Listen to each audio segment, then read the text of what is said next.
Welcome to Schwaaard's Theater. I might change that name. We'll see how well it sticks. But anyway, thanks for joining me here. If you read the description, you know this is a watch-along. It's a cooperative watch-along. I'm not, for legal reasons, I can't provide the audio and video for the movie, but I will be syncing up commentary and essentially watching the movie with you, so to speak. You just have to have the movie yourself. This is Peter Jackson's The Hobbit, the very first film, The Unexpected Journey. An Unexpected Journey. And right now I have it where the Hobbit, the actual title, has come up to full opacity. So once you get to that point, put it on pause and get ready. We're going to go ahead and start in 3, 2, 1, go. Got a bottle of water here. I know this is going to be a long haul, so I am ready for the duration. Okay, so now we just had it fade up. There's the hand lighting the candle. Okay, so here we go. I really wanted to like these films. Hopefully you like them. I think it's always a good thing when people put all the hard work and time into producing something like this. The more people that enjoy it, the better. Unfortunately, I cannot be numbered among them. We'll discuss that as it comes up. Martin Freeman, I'd never actually seen him in anything except for the UK's version of The Office, which of course was the original.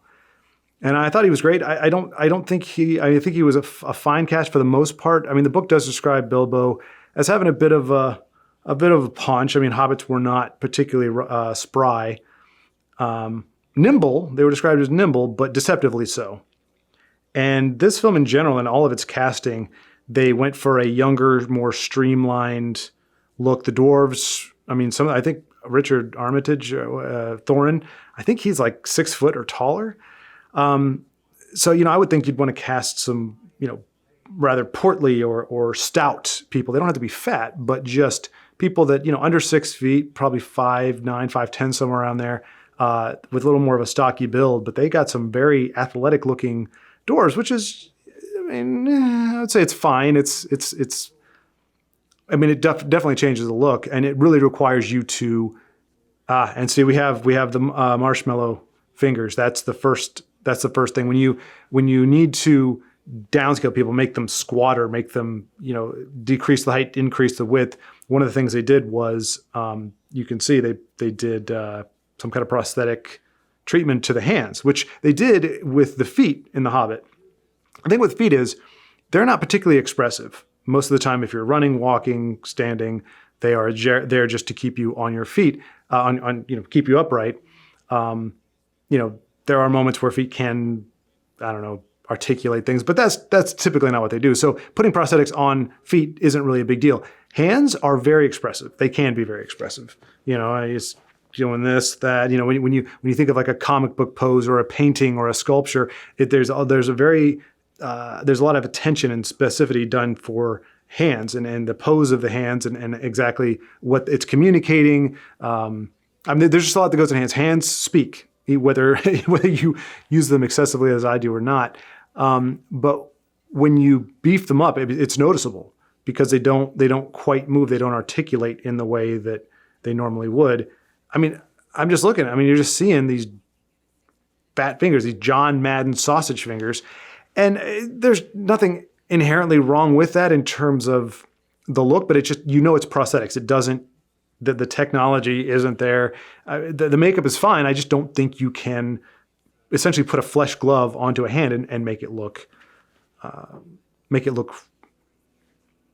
good. And because hands are featured so much in how we express ourselves in there. He's doing this, and I'm just seeing these.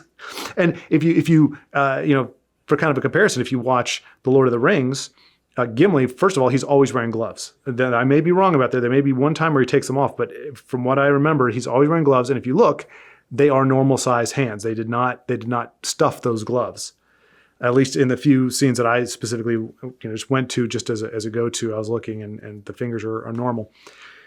So I don't know. I feel like, but that's one of the things you have to do if you don't cast people that are kind of already stout or a little bit thicker. you have to go to those extreme lengths in order to make them look that way. And the more you do that, the baggier the clothes, the more they have to do. I mean, we all know it was done to a pretty good effect with Gimli in Lord of the Rings and with the Hobbits. But I just feel like they really had to do a whole lot with the dwarves here. And again, you go from having just Gimli to, oh dear, I do have, I couldn't get the headphones to work with the TV. So I do have technically the audio playing. I'm just trying to keep it low enough that you can't hear it. But when the fire comes, it's very loud. Anyway, I didn't want to get hung up on that too much, but so it just struck me as interesting, the casting that they did for this. But I mean, but all this stuff, the environments, I love. I'm going to comment specifically on some, but just, I mean, the environments, the modeling, these action sequences here, very well done. Great visuals from my perspective. And of course, it's an interesting choice to tease the dragon where you don't actually see him. And I don't know why they did it during the daytime. I don't know if that's in the book or not. If it is in the book, obviously, okay. I still would argue that for the most part, it's more like 20,000 Leagues Under the Sea. If y'all are familiar with that film, when they initially envisioned the squid attack, the giant squid attack in the Nautilus, it was during this like vibrant, sunset. It was like this red and orange, kind of like the fire effects there. That was kind of what they had envisioned. But the squid just looked horrible. It looked ridiculous. And first of all, they had to redo the squid in general anyway. But by shooting it at night with rain, in the rain, it just added so much to the realism. Didn't really take much away. It added to the horror and the mood and everything. And so, when you have this dragon attack, I imagine, especially if you're not going to show it and you specifically don't want to show it, you're better off shooting it at night. It's a more terrifying thing. You got much more of a contrast with the flames and the menace. You can see like the silhouette moving against the night sky. You can see the whole thing. You won't see the detail, you don't tip your hat, but you can at least see the menace, the wingspan, whether it's crossing the moon, kind of like a bat signal, or whether it's just, like I said, it's a black shadow against an already night sky. Or you just see the stars disappear. You just see this whole blanket of stars, gradually disappearing as the shadow comes. I don't know. I just think it would have been more compelling. And then you could have this scene here where Thorin's looking to the dickish elf, who's just. That's the second time you notice that. If you noticed that earlier, when he talks about even the elves paid tribute or to the king under the mountain, he shows up and he does this, and then just there, which is supposed to be, I guess, like, you're cool, I appreciate you, you're awesome, a tip of the hat. But then he does the exact same nod, just slightly less of a degree, when saying, "Screw you, Thorin, we're out of here. I'm taking my majestic moose and we're riding off."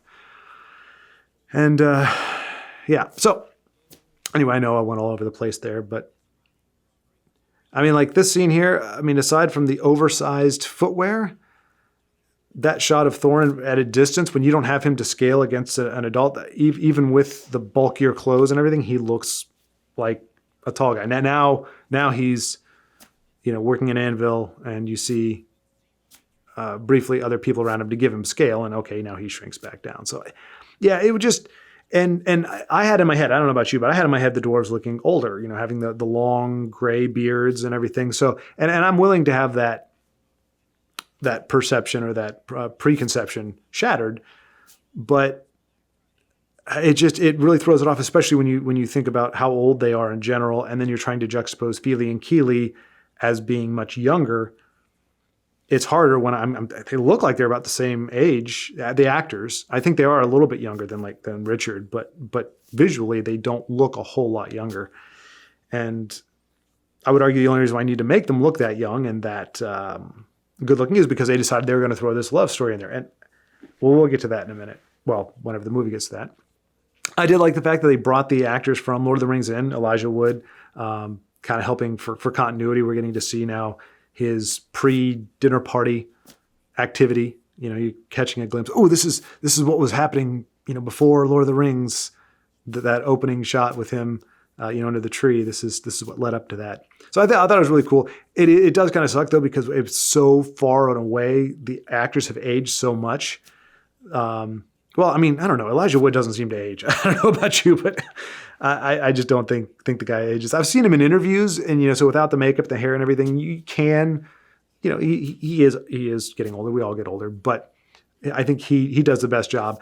Does the best job. He shows his age less than some of the others. Like Orlando Bloom, he decidedly looks older.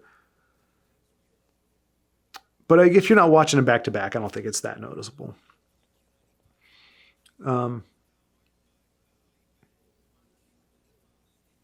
Yeah, so I thought this was good. There was a lot of effort done when Guillermo del Toro, when he was initially conceptualizing this, he said 2 films. One was going to be The Hobbit in the tone of the book, more like a fairy tale, childlike in many ways. And then he was going to have what he called a bridge movie, which was then slowly, transitioning from the tone of The Hobbit to the tone of The Lord of the Rings. And it would be, he called it a bridge film. So it was going to be 2 movies. But then after he really got into, see right there, we got prosthetic feet on Bilbo, but they're not doing anything. They're literally just holding him up. So the prosthetics are there, but you're aware of them because if you know that they're there because you've watched the behind the scenes, but you're not really missing anything. Whereas again, fingers, I think that's not great. But anyway, so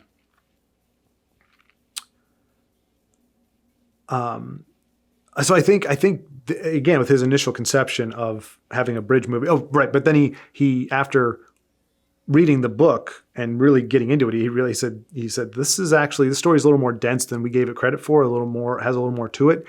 So I need 2 movies to actually tell the full story. You can't just squeeze it into one movie. Maybe if you made it 3 hours, endgame length, but I think to make it a regular length, it would be better to do 2-hour movies. And I think that was the magic number. I think 2 movies would have been fine. But ultimately, they ended up changing it to 3 and wanting to put more of Lord of the Rings or Return of the King, not appendices. They would took more information out of those to fill out more of The Hobbit, which I think we already had a problem a bit when it came to the tone or when it came to adapting The Hobbit because, Tolkien wrote them for 2 different audiences. The Hobbit was he wrote them for his kids. It's fairy tale. And then later on, he wrote The Lord of the Rings. Oh, there we go. There we have the title. Just to make sure we're all synced up here. Unexpected Journey just faded away. The smoke ring gone. And here comes Ian McKellen, who thanks to the prosthetics and the makeup and everything, you don't see too much of his change in age. But now, and this is something else. I know I'm on a bunch of tangents here. You do see it around the eyes. You definitely see it around the eyes. But, again, we all age. I think Martin Freeman could have played Bilbo. I think slightly more portly, a little more stout version of him from a physical standpoint would work. But again, they seem to want to go for a more athletic look in general. So I guess that works.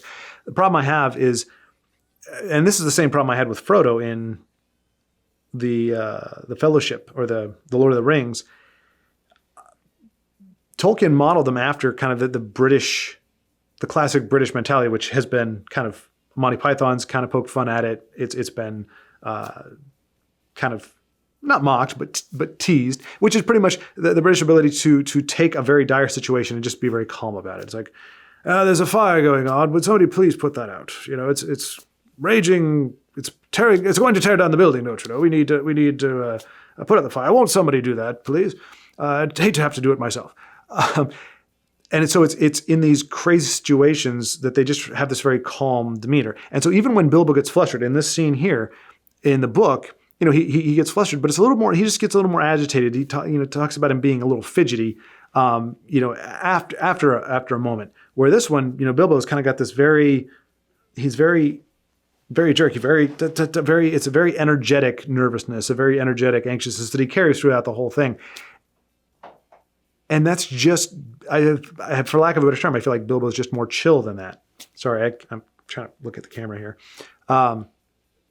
Bilbo, hobbits in general are more chill. Same thing with Frodo. Frodo was much more in the books. He was much more steadfast and stalwart and, gonna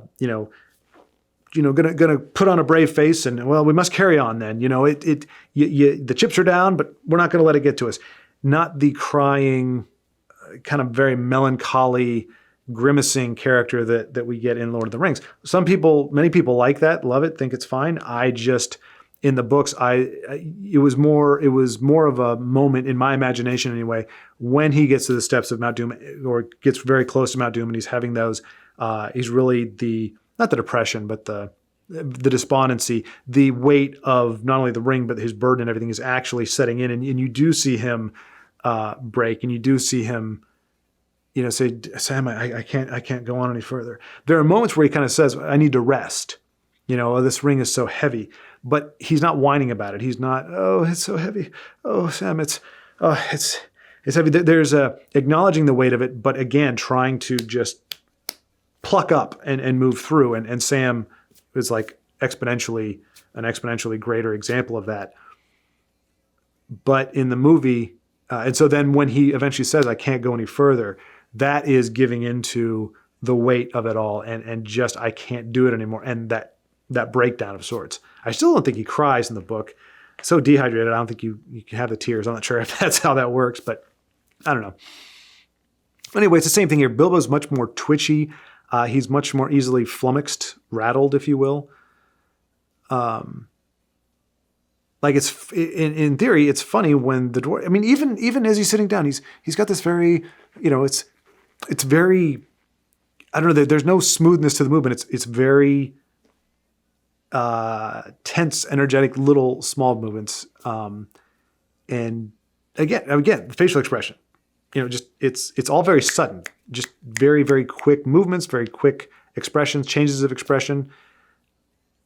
Again, very, very jerky, there's no smoothness to it. And so there's no room to accelerate. There's no room to get flummoxed. There's no room to get agitated because it mentions that he started to get agitated when the first dwarf showed up. He was surprised, of course, but he remembered his manners, I think the book says. And so he's like, oh, yes, please come in. And, so he's kind of able to rein himself in. And it's only when you've got two or three after, I think, the third or dwarf, and it says he was just, the poor little hobbit was completely flabbergasted and unable to, unable to continue the facade of having manners. He was just getting very irritated and altogether overwhelmed.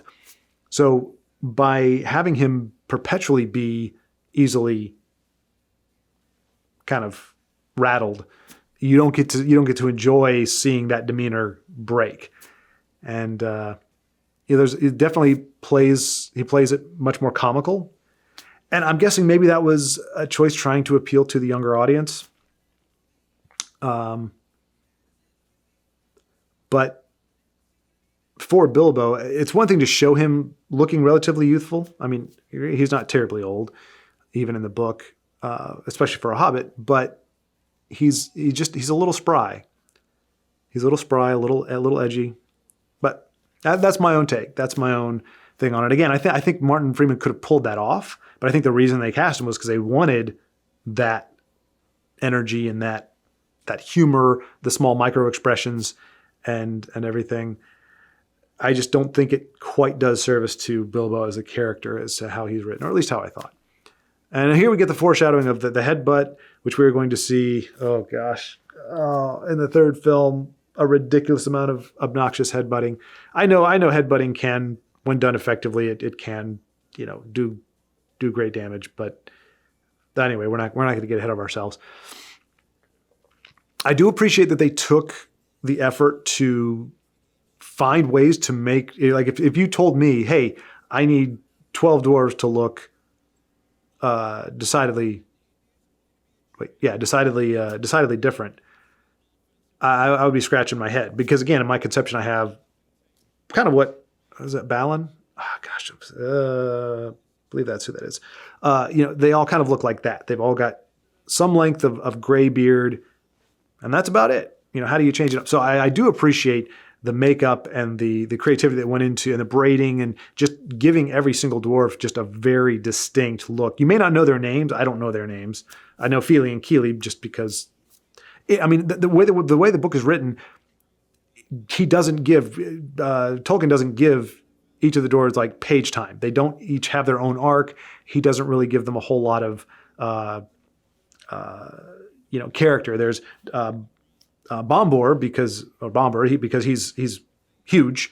He gets picked on by the spiders. He doesn't really his barrel sets deeper in the water. So there's things that naturally make him stand out. So he has a little bit more character, a little bit more focus. But now see, Bilbo is just going right off the handle.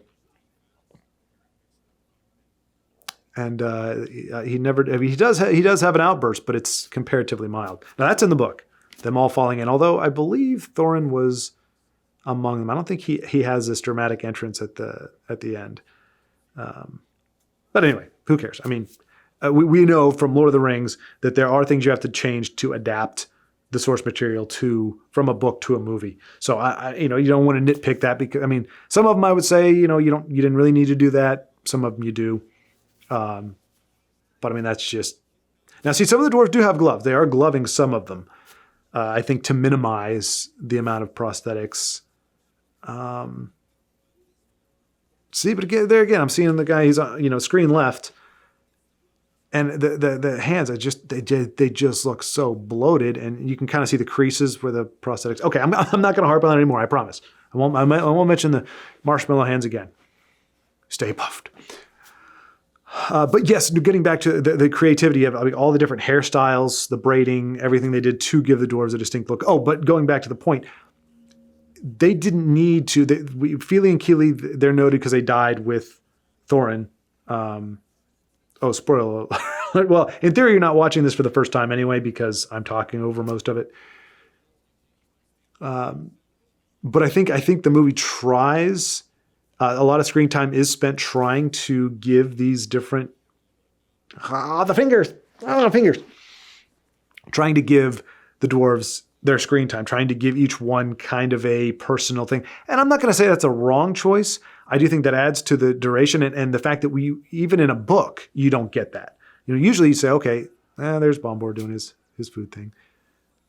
Lots of vegetables. I don't know. Don't they talk about the dwarves not eating vegetables? Maybe it's the green vegetables. I know when they're in Rivendell, they don't eat them, but I'm seeing a bunch of tomatoes. They set the table. They put the food out. The cheese, and I want one of those mugs. Oh, I love those little those steins. I guess are they steins if they're made out of wood? I don't know. I've always wanted one of those. I had one, but it wasn't pure wood. It was like wood on the outside, like wood paneling around like a metal interior, and it came apart pretty darn quick. But the belching, so I guess getting back to something that I was alluding to earlier, these books are written completely different. And certainly a lot of people are going to get cheesed off at this, but each author typically has their wheelhouse, like what they're really good at writing. I think we saw Tolkien really shine with Lord of the Rings. I think he did a great job of telling the story of the Hobbit, but I don't know that he actually, and he wrote it for his children, but I don't know that because of his style of writing, the way he thinks, the way he puts things forward, I don't know that he had a flair or a penchant for writing a child story. So I think even though it is comparatively childlike, and he intended it to be childlike, I don't know that he pulled it off. In a manner of speaking, I read The Hobbit. I saw the Rankin Bass cartoon when I was younger, and I was just old enough to be terrified by it. Yeah, I'll talk about that in a second. Well, no, I guess I better talk about it now. This is something that I really was kind of conflicted when I saw it going on. Again, you get this very goofy, very childlike thing that. It takes a little bit of the seriousness away, like the formidability of these dwarves. It's already hard enough once you go, okay, these guys are going to go against a dragon. It's one thing to do that with these very stout and very serious and business-like dwarves, and you just go, man, maybe they've got something in them that makes them more formidable than they appear. They're very determined. They're very dedicated. And you think, yeah, they mean business, and we don't know how, but somehow, yeah, I can believe they're going to take down a dragon. We never get to see that. There's never a moment where we actually believe for a second, I believe, that these particular set of dwarves are going to do it. They're like a comedy troupe, especially at this point. Now, obviously, Thorin's going to come in and kill the mood. Bum, bum, bum. Very dramatic. I get nothing against the acting. I think the performances are what they are, but I see that. That is just a much more athletic, streamlined, heroic, noble, human-looking dwarf versus when I think of actually hardcore dwarves. But they were all just very jovial. They're joking around. They're showing a little dexterity with the plates and everything. But like I said, it was more circus troupe than warriors, than guys who have been on the hard end of life, and they know that they had riches, that they had wealth, and it was all taken. The legacy was taken from them. There's a weight to that they bring in the Rankin Bass version of The Hobbit that we don't get here. We just get this incredible levity. And now they're talking serious, but we've already seen them belching and joking. And even here, the dialogue is not, it's a little more serious, but I've never seen a bald cap not blend in that well. Usually bald caps, especially now, they're pretty well done. But like just the roughness that they had to do to, I don't even remember which dwarf that dwarf's name is, but it decidedly looks like a bald cap. I'll feel really bad if he actually did shave his head for the role, but I'm pretty sure that's a bald cap, and it looks like it definitely needed to be very heavily blended in because it's got all these kind of rough pock marks and goodness knows what else. So to make that into a face that does not match that exactly. Anyway, I hate to nitpick on that stuff, but just when you see it done well, there's some dwarves where you see it done well, and you see it done well in Lord of the Rings. So there's almost a standard. So when you do notice it, when you look at it and go, man, how did this survive a screen test? But again, it's in the eye of the beholder. Better than I could do for sure, but that's not saying too much. But anyway, and then their first battle. I mean, we'll get to that in a minute. Well, in a little bit. So I'll talk about that a little bit later. But yeah, the dwarves just really never come across as formidable. It's a joke, and I think Tolkien was right not to write them that way. They do have their little song. See, that doesn't help. That doesn't add to the credibility. They tell them to sit down, and that's all well and good. But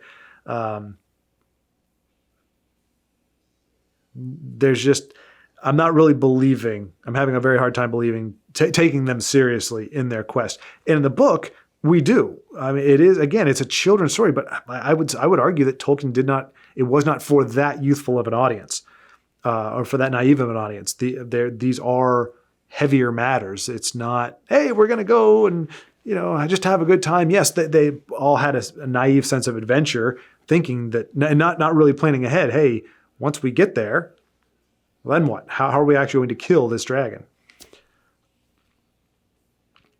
But it's like Thorin has to be, I mean, he wasn't terribly dickish in the book. He was obviously more focused. He was much closer to it.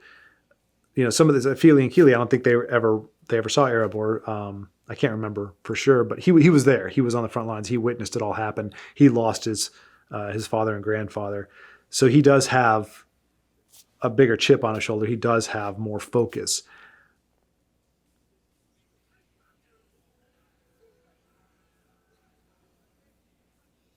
But why do you need a rah-rah speech? We've had the speech. We're all on the same page. Like you don't need to bring people together. You don't need to.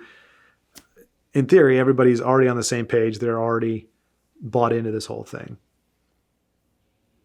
I will say I like the props in these films. I started collecting swords and Schwaaards because of this movie, because of Orcrist and Glamdring, and the key. They're just the props. And I'm not sure if it's all Weta or not, but I mean, it's just even the style of the key is pretty impressive. and the map taken right out of Tolkien's book. But yeah, getting back to that, I think you have Lord of the Rings is just so dissimilar from The Hobbit in tone, in pretty much in every way. And then you have the added fact that it was also a little bit heavier for a children's book than maybe it should have been, just because of Tolkien's style and the way he tells stories.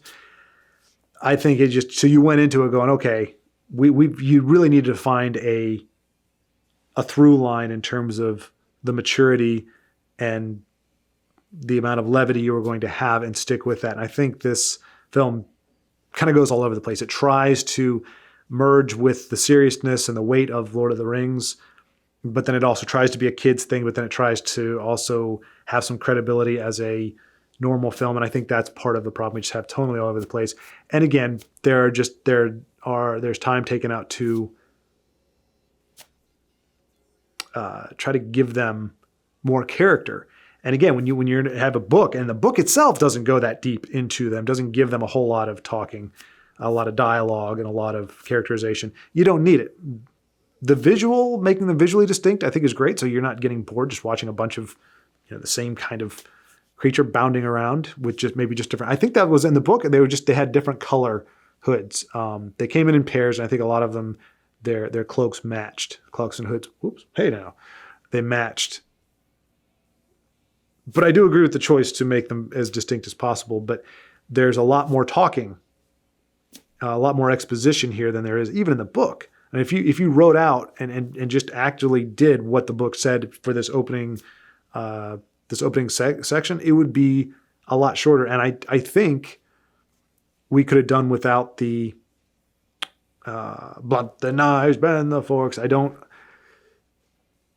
think that bogged it down a little bit. And again, it set a tone for the dwarves that doesn't match the gravitas of the situation. But yeah, I do remember thinking that. I'm like, man, this is going on longer. I feel like this all happens within like 5 minutes in the book, and it's I don't have a counter, but it's quite a bit longer in the movie, and that's usually the other way around. Usually the book has a lot more that has to be trimmed out.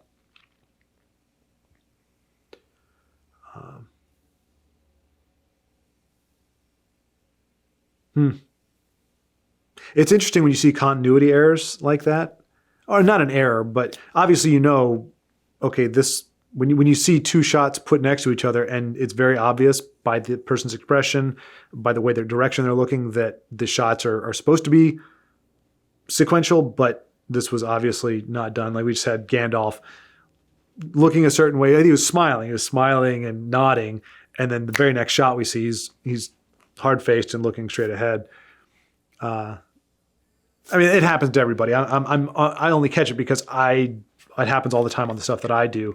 And but it's amazing. I mean, you can still enjoy it.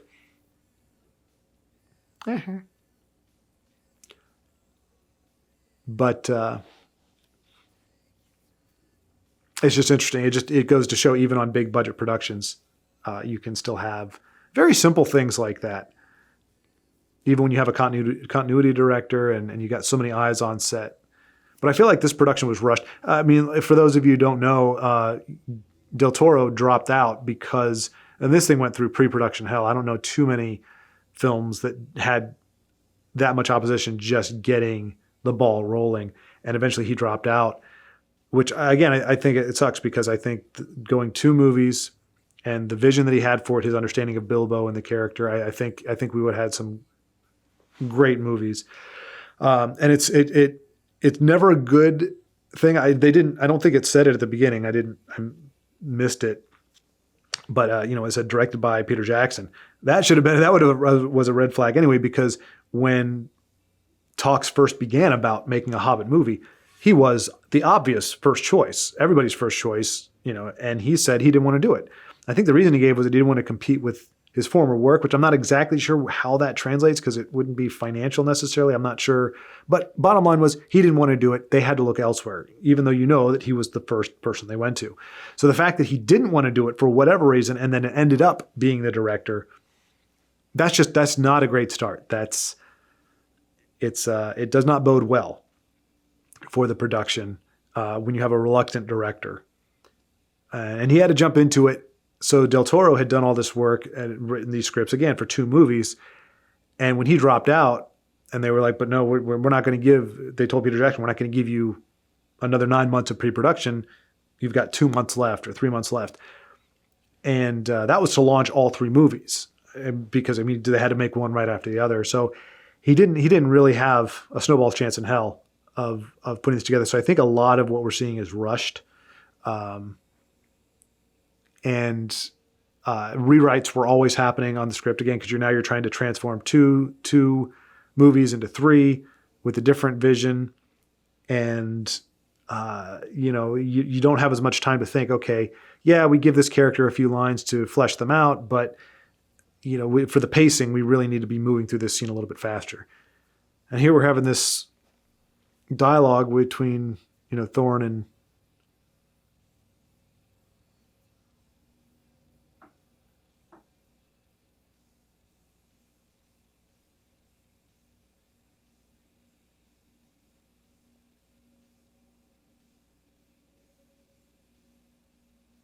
sorry. I want to give you guys a break, but at the same time, and to be fair, I can't actually hear her. They're super quiet now.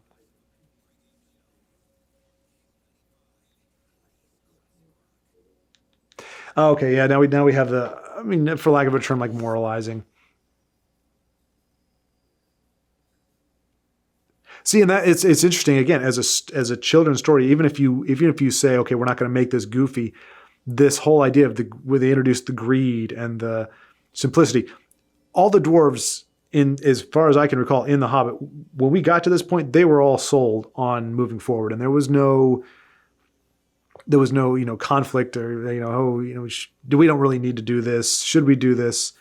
It was gung ho, and even if you're, particularly if you're not trying to make this super childlike, these aren't themes that you introduce into a children's book. It's all about getting from point A to point B. It's about this run in with the trolls. I will say again, for a film, in the Rankin Bass version, they use this as exposition because in the book, the exposition is done as a poem. And in the movie and in the Rankin Bass version, it's Gandalf narrating it, reading it. But they sing a song, which this is a part of, that pretty much talks about what happened. So instead of having Bilbo do this prologue where he talks all about it, which I feel like is a little bit out of place. I like the idea of the dwarves singing about it, but the way they chose to do it here, I don't think it would have worked as a narration. But if you're going to do that, then you don't need the song. The only reason I like this, or the only reason I think it works to be kept, because it just looks awkward. Like it feels like it's the dwarves choir sitting around singing. Like they all seem to be very aware that they're performing this song, and it's set up in a way. They're not just sitting around. They're staged. Honestly, there was in Lord of the Rings when they had the 9 rings given to men, and they all synchronized together. There was a little bit where I was like, I didn't like the theatrical feel. It literally very felt like it was done as as a kind of a theater production or a dramatic recreation of that moment. I wanted to see it more organic. My own pet peeve, but I will say that was perfect because it is a more somber, low tempo version of the theme. There's 2 themes in this movie or in the trilogy that I love so much, and one of them is the Dwarves theme, which we just had the groundwork laid there. We know where this tune comes from. We know where it's because we've heard a very somber version of it, and so later on we get to hear the upbeat version of that, the up tempo version. I think that's fantastic. I love that. I love the sound of it. I love the different iterations of it. How it gets more robust as it goes forward and in different. I think the first time we really hear it. In its full power is when they first fight the trolls. I think that's when you really hear it. And the fact that it has its roots here, I'm going, okay. Otherwise, it's a bit of a momentum killer because the function of that song was exposition. We already got the exposition from older Bilbo, and so we really didn't need that. But like I said, it does give some weight and gravitas to the Dwarves theme. I call it the Dwarves theme. I don't know what it's actually called, but it's when the dwarves get hyped, when something really cool, when they do something really cool, or there's something really adventurous. You have this this great music that kicks in.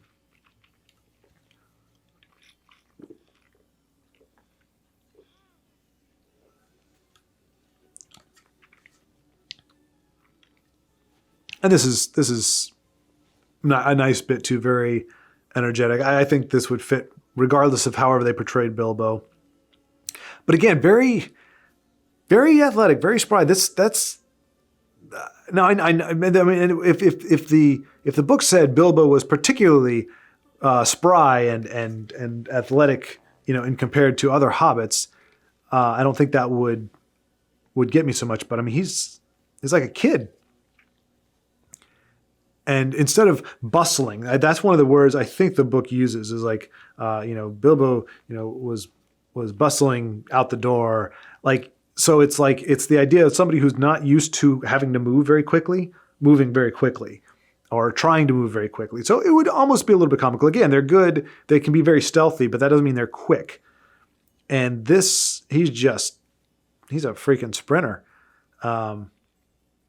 Again, it's not nitpick. It's little things like that create a disparity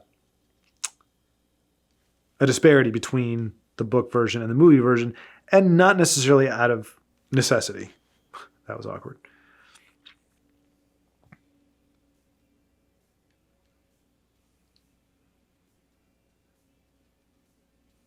And I'm not sure. I feel like the ear prosthetics changed too. Like when Bilbo woke up and here with Balin, I mean, that wouldn't make sense. There's no logical reason why you would have, and Thorin in there even, why you would have different size ears on different days. Like I know they made different size props based, to whether they were, to human scale or to dwarf or hobbit scale. But there would be no reason for them to change the size. But I think maybe comparing it to Frodo, the hobbits in the other one, or I just feel like some scenes, the ears aren't as big. They're just sometimes where they look freaking huge. And that could just be me. I'm not going to blame them or assume that you'd crank out one mold and you would use those ears all the way through. So it must be my eyes, or maybe it's the way the hair is framing it, but it just looks weird. I know I've talked a lot about prosthetics. Man, I hope I'm using that word right. For some reason, you use a word a lot, and you go, "Am I using that word correctly?" I mean, and that's new from the book. Having the taking bets, Gandalf being a little bit of a betting man, regarding Bilbo's willingness to come. Pretty sure that's unique. It was a little bit of spice.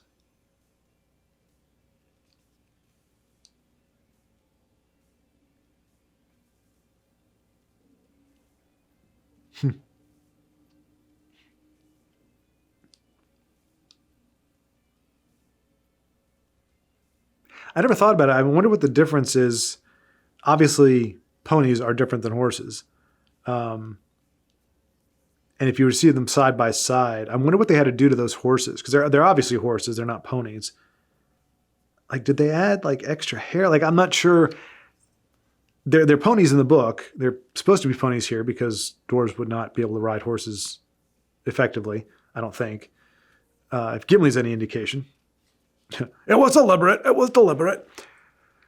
That's just a great shot. I think that's just all New Zealand, but that's just the wide shots, the sweeping shots. They always just manage to look so fantastic, fantasy-like. It's impressive.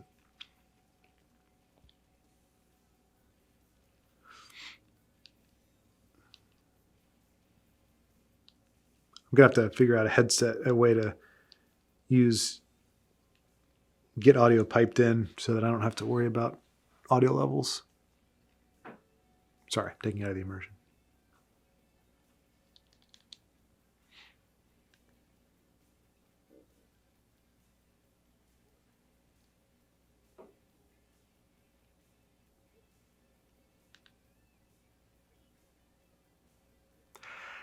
Yeah. And again, this is a deviate. This is not in the book. And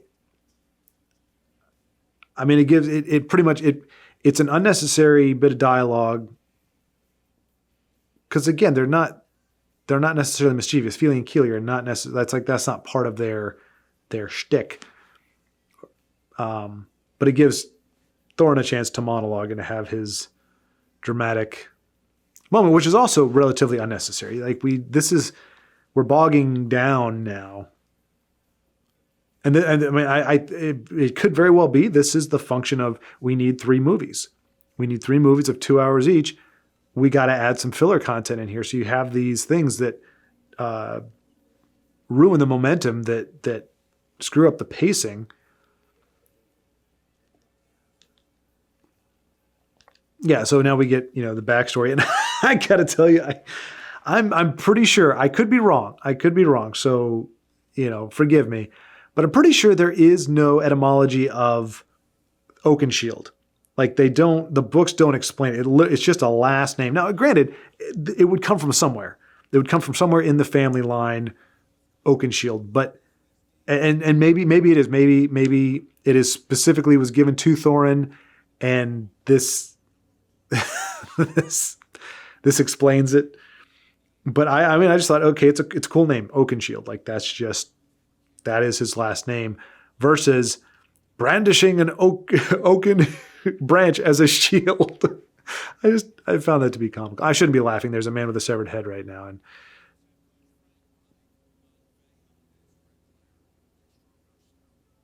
see, I mean, here we go. I mean, this right here is not children's story. This is not in, or at least with this detail, is not in the book. Well, I mean, his whole thing was Azog. Aside from him, Azog being kind of the main, is he the one? Because at the very end, Thorin gets killed trying to get to Azog, or the main goblin guy who attacks. But I don't think we're introduced to him. He does not have the presence he has in this movie. And I guess they kind of did that with Fellowship, where they created that one big orc guy. He didn't exist, at least by name, I don't think, in the books, but they added him so that there was like a central villain, since we didn't have Sauron yet, or Saruman. He comes in later. We didn't have Sauron. Now I want to watch Lord of the Rings later today. I'm probably going to do that. We didn't have those. Here we go. And thus he was named because he used an oaken branch as a shield. Too little effect.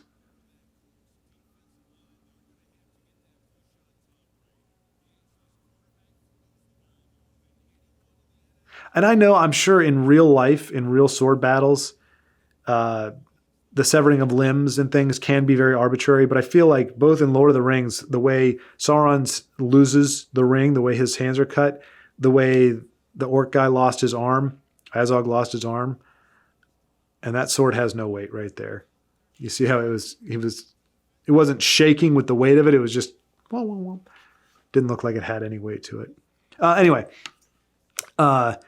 it's like Sauron was reaching out. Like, what was he doing? I don't understand. I mean, I'm talking about a different movie now, but I thought it would have been more like, he got attacked by the elf and the king, the human king.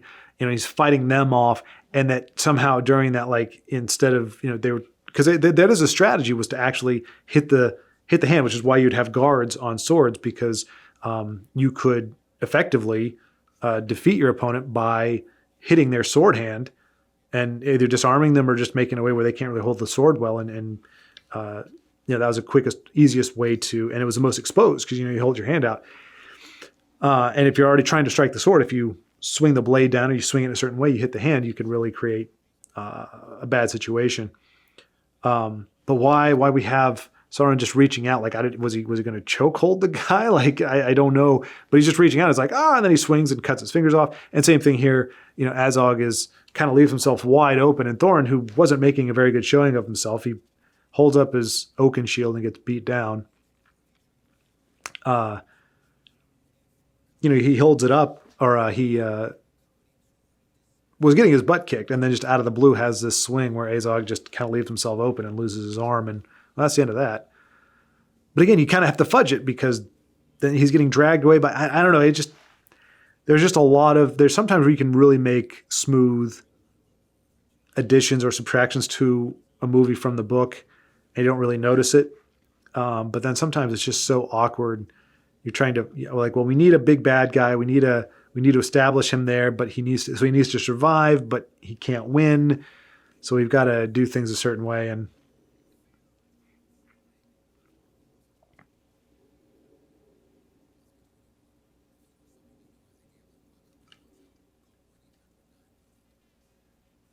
subtitles.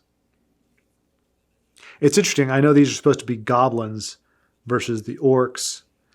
It's interesting though, the orcs, I don't think we ever had subtitles, right? They just, which is, I would say, almost to a detriment. I know in the books they speak the common tongue, but I always find it better when I can't, like, if I don't hear English words, especially with the orcs. They have British accents or some kind of familiar accent, instead of just being like a growling, gurgling, barely audible kind of grunts that you can understand what they're saying, but it's not polished. Anytime I hear orcs that, oh, well, we were going to kill this guy now. Oh, this dwarf scum. It kind of takes me out a little bit. Sorry. I know I'm griping. The rain looks good here. I don't know if it's real. Probably CG, but it looks good. Sorry. And then it's not a Debbie Downer thing. It's just things I notice. And when you overall say whether or not you liked a movie or enjoyed a movie, sometimes it's like I'm expressing things that occur to me in my mind as I'm watching. And when you add them up, the amount of times where you can appreciate a scene or you appreciate something that's going on versus the amount of times where you're going, that just didn't work. Now here we go. This is a we need to incorporate information for the appendices into The Hobbit. Radagast was not in The Hobbit. Heck, he wasn't even in Lord of the Rings. We never see him in Lord of the Rings. I think he's referenced. And honestly, I couldn't figure out what was going on because nature is not pretty. The animals die. There's nature not being pretty. Bird crap. And I don't know why they went that route. I mean, that's just hygienically horrific to have feces like coming down the side of your head. It's just not a good look. It's like you can be green, you can be, the brown, Radagast the brown, nature guy, and not be repulsive. I mean, just imagine what the guy smells like. But it was weird. He was going around and poking his fingers and stuff and, running around looking panicked. And I was like, that's just nature. You get sap from trees, you get fungus. Sometimes the fungus goes bad. Like there wasn't anything distinctively saying there's something awry here. So I'm like, well, obviously I'm getting from his reaction that there's a problem, but I'm just going, yeah, I've seen funky looking mushrooms but that's just cute. I mean, I know he's dying, but he, spoiler, he lives, but it's just so cute. It's just so cute. And I like that kind of CG where I'm pretty sure that's animatronic or CG or something. I don't think they actually trained a hedgehog or gerbil or whatever the heck it is. But it looked, I bought it, looked real, made me go, oh, that was some good foreshadowing with the spiders. I'm really, this confused the heck out of me though. Okay, so I'm going, okay, I know Radagast does not meet his end here, but these spiders are swarming.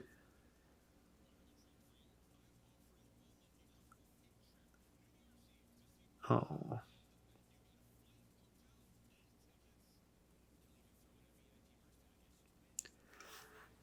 But I don't know what's supposed to be going on here. If it's in the book, I missed it. Not The Hobbit. If this whole thing is not in The Hobbit, but if it was in the appendices. But I guarantee it never said. And Radagast went cross-eyed. Looked like he was. I don't know what he's doing. I don't know what he's doing here. And why him leeching evil or poison out of a hedgehog, why that has an impact on the spiders. Oh, he's alive and happy. He's so cute. And now the spiders go away. Like, is there not evil outside? Why would that repel them? Why were they drawn to it? And where did they go now? Like, I mean, I guess he could be leaving hours later, but they were just coming off the windows. Okay, there we go. Okay, I stand corrected. I forgot about that. See that big old freakish abdomen as they go away. But I don't know why what it was that, I guess they were attracted there by the evil or the pestilence that was inside of the hedgehog. But wouldn't it be all over the forest? I mean, it wasn't localized to the little creature. So why they went away, I don't know. And I will say though, I do like. Okay, well, I like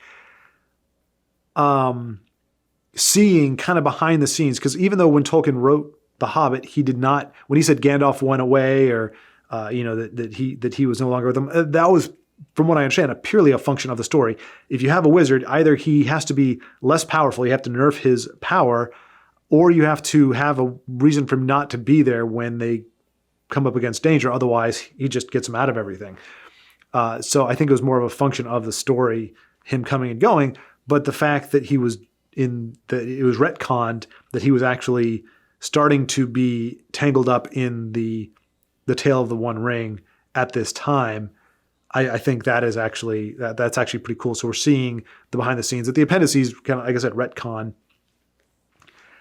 And so, having this, the council and seeing Mirkwood, it was talking about the necromancer. I like that part, but not at the cost of it being 3 movies instead of 2, where it could have, I think, very easily been 2, been a much more streamlined, poignant.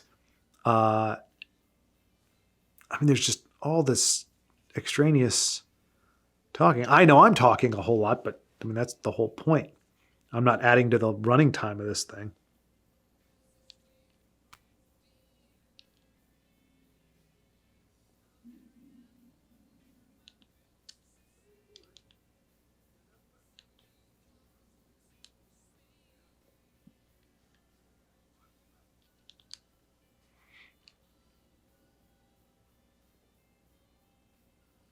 And it's interesting too, because you'd think at this point Gandalf would be less frumpy, grumpy, and ill-tempered than we see him in Lord of the Rings.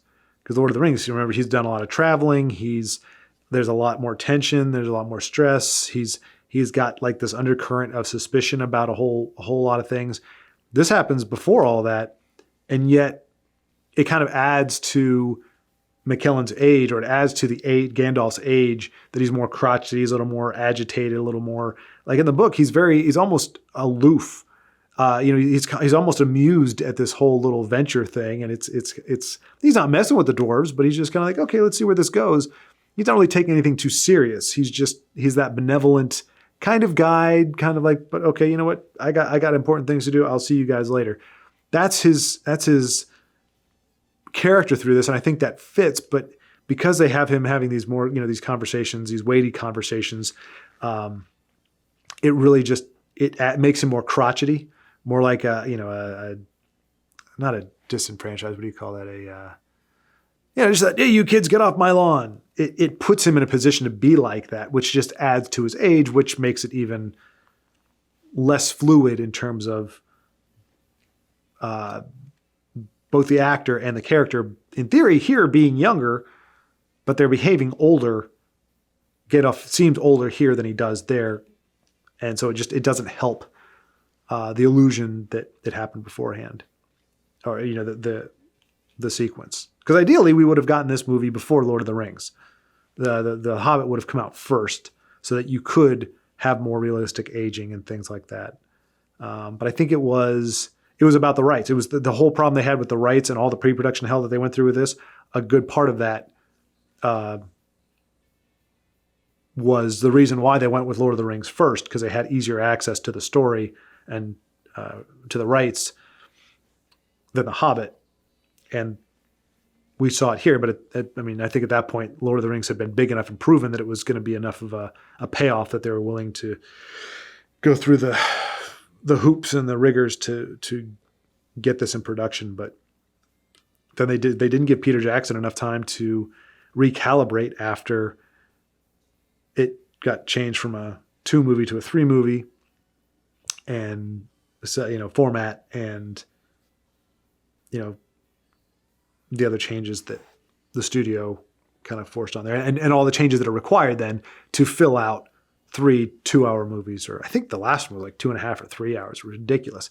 The Battle of Five Armies lasted forever. It didn't need to be as short as it was in the book, which was like a page and a half or something, but it did not need to be like 45 minutes. Gosh.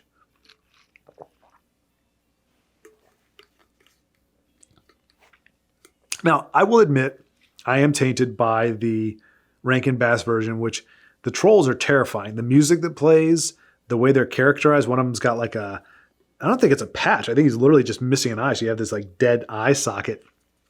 They're much more menacing. They're presented more menacing. And I feel like it was kind of a nightmarish scenario. And I think that is a little more appropriate. But then they do have some things. If you're calling him Bill, like, oh, Bill, what's going on, Bill? That is in the book. And I mean, it is a little comical. So maybe Rankin Bass went a little too dire with it, too terrifying with it. So yeah, trolls, I could take care or leave them. If you haven't noticed yet, if you didn't notice in Lord of the Rings, Peter Jackson skews more towards malformed, grotesque characterizations or character models, interpretations than he does malevolent or terrifying. Like if you look at Shelob, you look at some of the initial whatever he's drinking, it does not look pretty. You see some of the artistic renderings that were done, prototypes. There were some that made her look much scarier, much more terrifying, and he went with more, again, kind of grotesque, lumpy, malformed style. And it's the same thing here with them, and we see it later. Oh gosh, we see it later with the goblins. The one time his character choice was more terrifying was in the Mines of Moria, when we see the goblins and they're kind of swarming in on the Fellowship before the Balrog starts to make his appearance. Those actually were creepy looking. Those were kind of terrifying. Gollum, when we see him, that brief moment when we see him, and it's almost more skeletal, like the hair is more stringy. I don't know how to describe it. If you look at when we see that glimpse before we actually see the full character model, Gollum looked pretty freaky too. And then they made him a little more cute. I call him, pull string Gollum. He's kind of like that cute little precious. And the voice is a little cuter. It's a little more amicable, which I think works. It makes people sympathize a little bit more.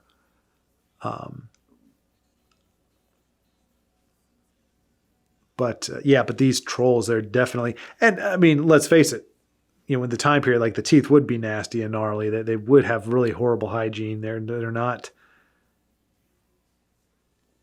It's not a big deal.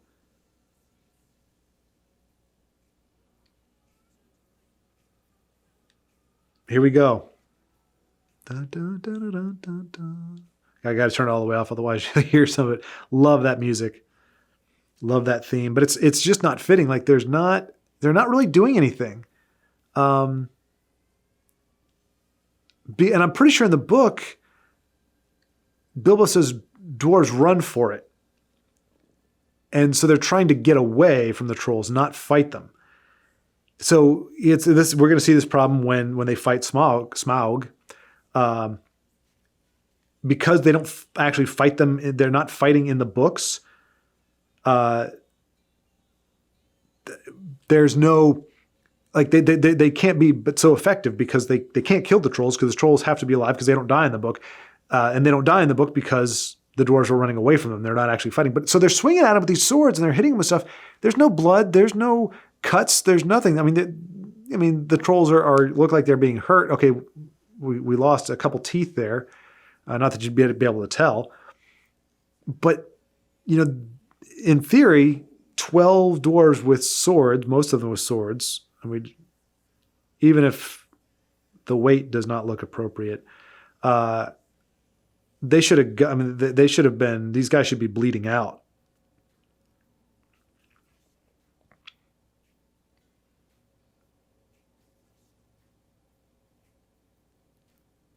And I don't know. I mean, when you The only reason when somebody says, "Hey, if you don't surrender, we're going to kill this person," is because you think that there is a chance that that person could live, and or that you will also live. That your surrender just means you're no longer a threat to them, but you're going to get to go away. With that, dangling that in front of somebody, you go, "Okay, I can understand why you would surrender, because it seems like the most likely way to get out of a bad situation." You come across really pissed off trolls that are carnivorous, that you know that are going to eat you, and they're going to eat Bilbo. They're going to eat everybody. Why do you surrender? They're like, "We're going to tear them apart." Okay, well, if we surrender, you're going to tear us all apart. Like it's one gets torn apart or they all do. And again, that problem is not in the book. That trolls don't catch Bilbo and say, "Okay, you guys come over here and surrender, or we'll kill the Hobbit." They actually forget all about Bilbo and go after the dwarves. So there is none of this weird bargaining nonsense. Again, you only bargain when you think it's the way that you're going to survive, or that your friend is going to survive, or that you're both are going to survive, ideally. But when you know that they're going to eat us, why in the world would you surrender? It just makes no sense. Again, which is why it's not in the book, because it doesn't make sense. So, yeah. But it's the same thing. The Smaug chase scene that happens in the mountain in the second movie, it doesn't happen because there is no way it would go down. Can you imagine all that hair though? I'm surprised they didn't try to at least burn that off. Like, I get eating raw meat, kind of. I mean, you got the bones though, and maybe they could handle that, but all that hair, God. I mean, if anybody's had to just imagine you get one hair in your mouth and it's like, oh my gosh, it's just like you have to get it out. It's just one hair. And then to eat a dwarf that has all this long hair and the long beards and all that, it's like, God, that would just be a nightmare. You'd probably choke on it. Like that knotty, woven beard, I think they'd just choke to death. I mean, they're not the brightest trolls in the world either. Oh, who knows? Maybe they're very bright for trolls. We don't really know what the bar is. The only other troll we see is, he does have man boobies though. I never noticed that before. He had little man boobies. Which makes sense. Sometimes you see these these ripped creatures, trolls or what have you.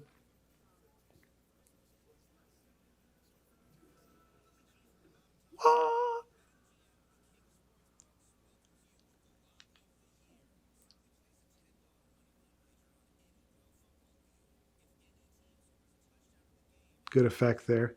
It's funny. I mean, there's really no other way to do it, because if your body is seizing up because it's becoming stone, that's the way it would have to be. But it's funny because the more in that transition, it started to look like claymation, like the classic claymation, really jerky and not quite as fluid.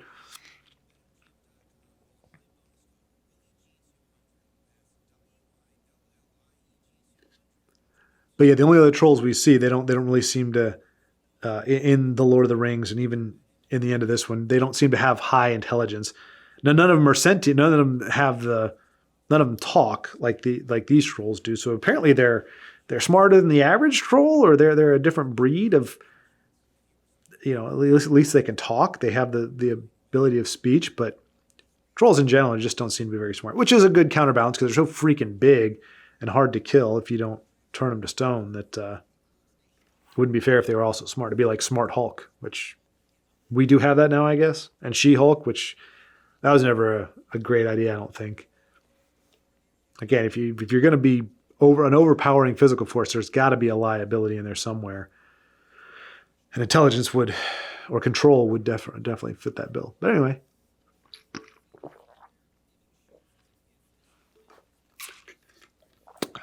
Hopefully I'm going to cut out that audio, but I don't want to spend a whole lot of time editing this. I just want to get it done. It's going to be so long. So I do apologize in advance if I do not catch. I'm going to look for times where I take a sip. I apologize in advance if I don't catch it all, and you have to hear me drinking water. But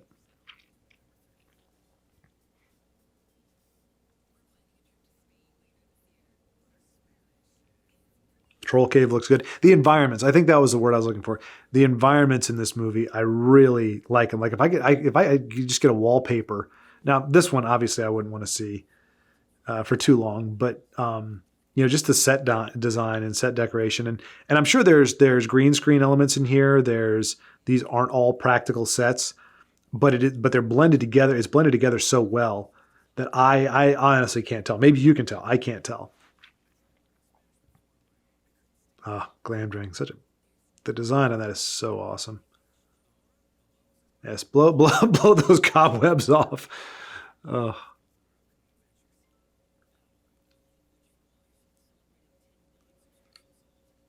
Great swords. And I think Thorn would have just sliced his finger there. You see him pull it, and you see the only way that you could actually have a scabbard for Orcus is that there has to be a slit in the back end of it where the blade is super wide. When the scabbard tapers up, it has to have a slit so that it can actually slide through. And when Thorn pulls it, he slides that blade right across. So either the blade is very dull, or he should have sliced his thumb open. Again, that's not something nitpicky. I just noticed that actually for the first time, and I was looking for it only because since last watching this movie, I have looked into the scabbards, and I was like, how in the world does that scabbard work for Orcus? Because of the way the blade is shaped and the way the scabbard is tapers, how does that work? And I actually saw, it's exposed for a portion of the scabbard. The blade is exposed. And so as he was pulling it, I was like, can you see that? Oh, you see it. Yep. And he does pull the blade right across his thumb there. But thankfully, props are not sharp. And Sting. Another great design. Honestly, I do, if you ever get to see Rankin Bass, not the Return of the King. The Return of the King version doesn't look great at all, but the movie, The Hobbit, Rankin Bass, if you see Sting, it has that similar blade shape where it kind of is wide and narrows down and then broadens out again. But it has this cool, I don't think it's terribly functional, but it's like a guard just for one finger. So it's like an index finger guard. And it comes around and the hilt and everything. It looks really good. I would say I would love to get, if anybody knows people who do sword crafting, if I could get, if they wanted to do a Rankin Bass version of Sting, I would totally be down with buying into that because it looks really good. But this one, it looks good too. A little less distinct, I guess, in a manner of speaking, comparatively, but a great design nonetheless. I've got that on my wall.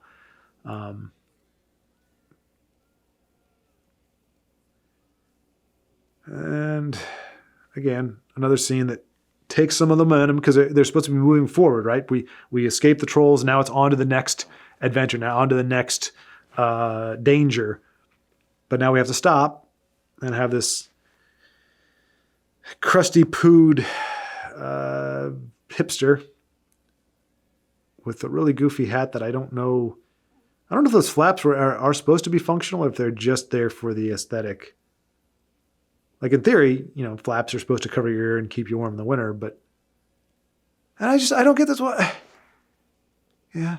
Sorry, I sound flabbergasted. I'm not flabbergasted. There's just things that perplex me or vex me, I guess. I'm not confused, but just I said I tip my tongue. It's a bug. I've got a bug in my tongue. Why do you have a bug in your mouth? Is that a thing? Like where does it live? Is it living in the top of your mouth, or did you swallow it?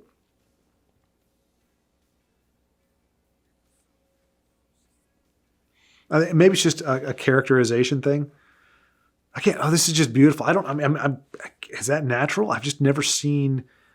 Well, I mean, I'm not a forest connoisseur, but I mean that's just a great lush forest, man. I'm pretty sure this was also New Zealand. I wanted to go there so bad, but obviously, this being if you are watching this at any other time, this was made. I'm shooting this in 2021, and the way New Zealand and a lot of the countries, but relevantly, is that a word? Whatever. How New Zealand has handled the lockdowns and everything. I don't think I'll end up going there. Not in my lifetime. Unless something changes, something drastic changes, I probably won't be able to go there. Ooh, that's creepy. I don't think I actually saw that before. Kind of reminds me of Isn't it weird that, at least for me, I find it much more menacing when you see stone moving, the statues moving, then you actually see this. Ooh. I appreciate that scene, if for no other reason. I gotta say that's not an imposing silhouette. Looks like a naked guy. Like Sauron, I mean, if the necromancer is Sauron and that's what he was seeing, I think it should have looked a heck of a lot more formidable. Anyway, I wanted to get that dagger. Obviously, it was seen in the Lord of the Rings. It was the Hobbit, the dagger that the Ringwraith stabs Frodo with.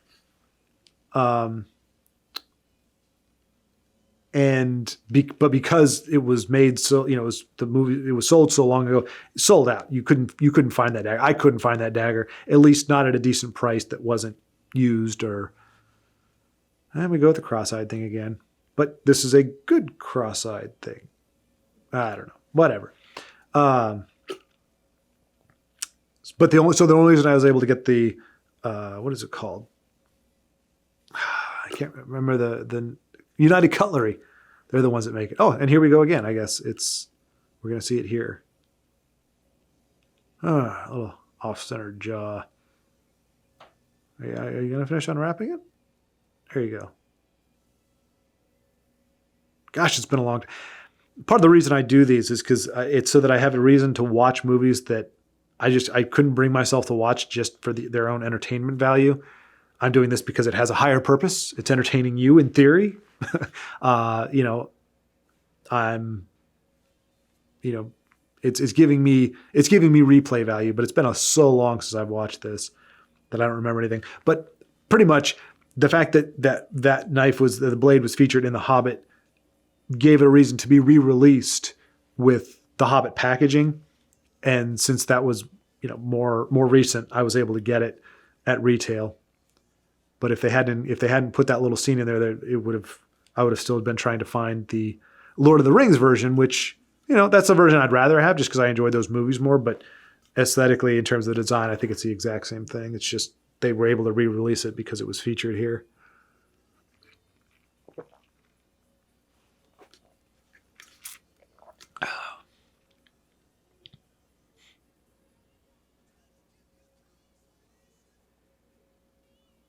Rustavelt rabbits, isn't that what he calls them? Those are something wargs. Well, these are Rustavelt rabbits. I'd like to see them try. Which made the rabbits it's interesting. You can throw lines like that all of a sudden you just think, oh wow, these rabbits are pretty badass. Whereas I would not have thought that before. But it's apparently these Rustavelt rabbits are fast as heck. I guess they are. I'm still marveling at you don't usually see sleds without snow. So I wonder if there's some magic or sorcery that enables those skids to move frictionless. I mean, the alternative, of course, would be little baby wheels and make it like a little cart, which would have looked ridiculous. So in a fantasy world, I think it works better to have them on skids, whether or not those can actually pan out in real life or not. You also can't hook up 10 jackrabbits to a sled and have them pull it with that amount of speed. So you can only muse about things so deep.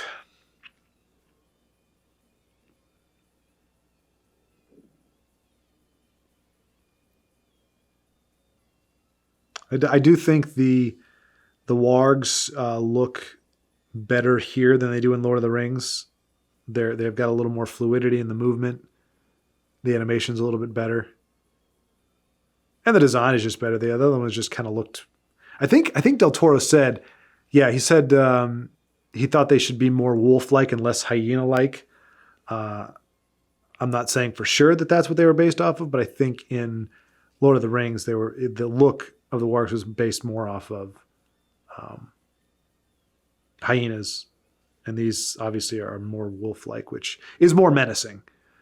So little break from form for Peter Jackson, choosing a more frightening looking, evil looking creature design than grotesque. I mean, you remember, I call him demonic piglet, but the pinkish goblin orc thing that was leading the armies in Lord of the Rings, and he just had this big glob of, this big thing, and he was all disfigured and malformed and all that weird stuff.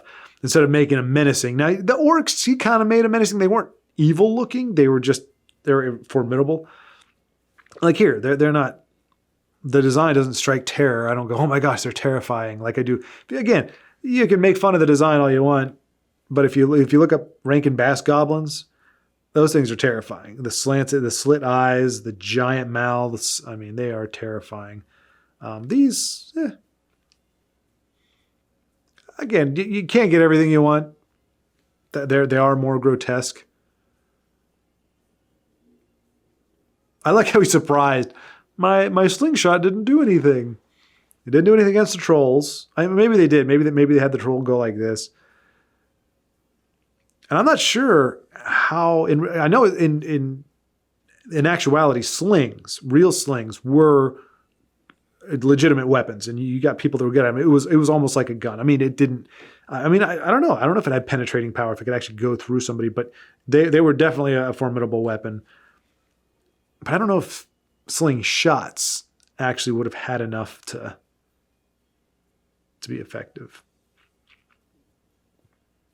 And I don't know that any of the dwarves had bows and arrows in the book. I'm trying to remember if they did or not. I don't know if that was to kind of help, smooth the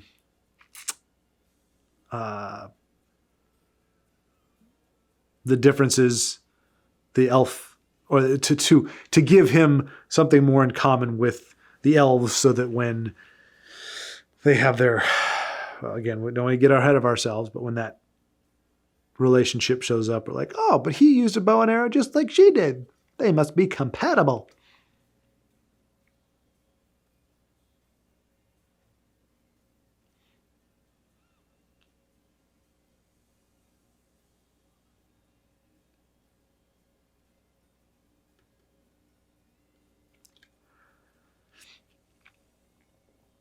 Dwarves definitely look more at home marching than they do sprinting, running away from stuff. I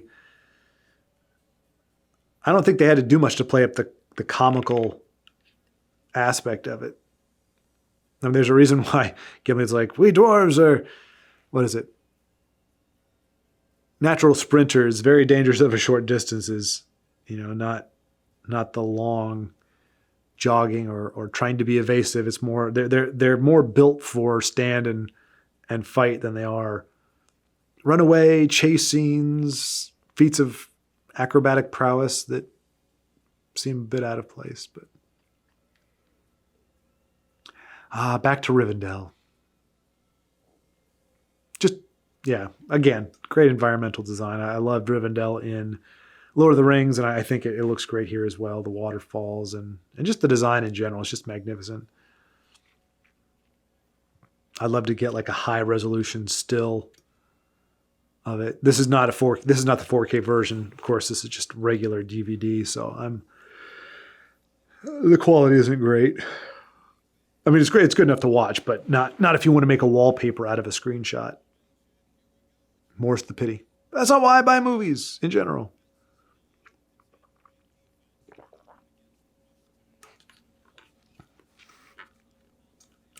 Again, there's ways to show. I mean, I feel like the book we got the dwarves' mistrust and disdain for the elves without having these really forced, kind of cumbersome moments. Again, it's not in the book. At least I don't remember it being in the book.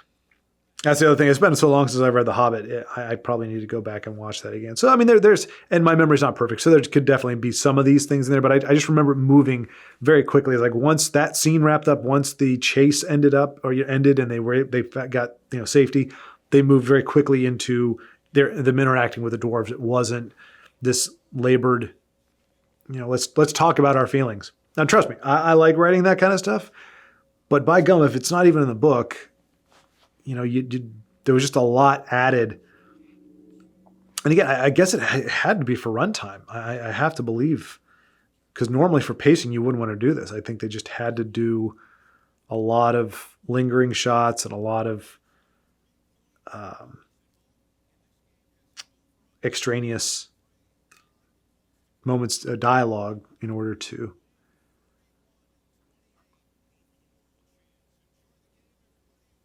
make the runtime work out. I forgot for a moment. I was about to say Mr. Anderson, but I forgot that that's not who we see initially.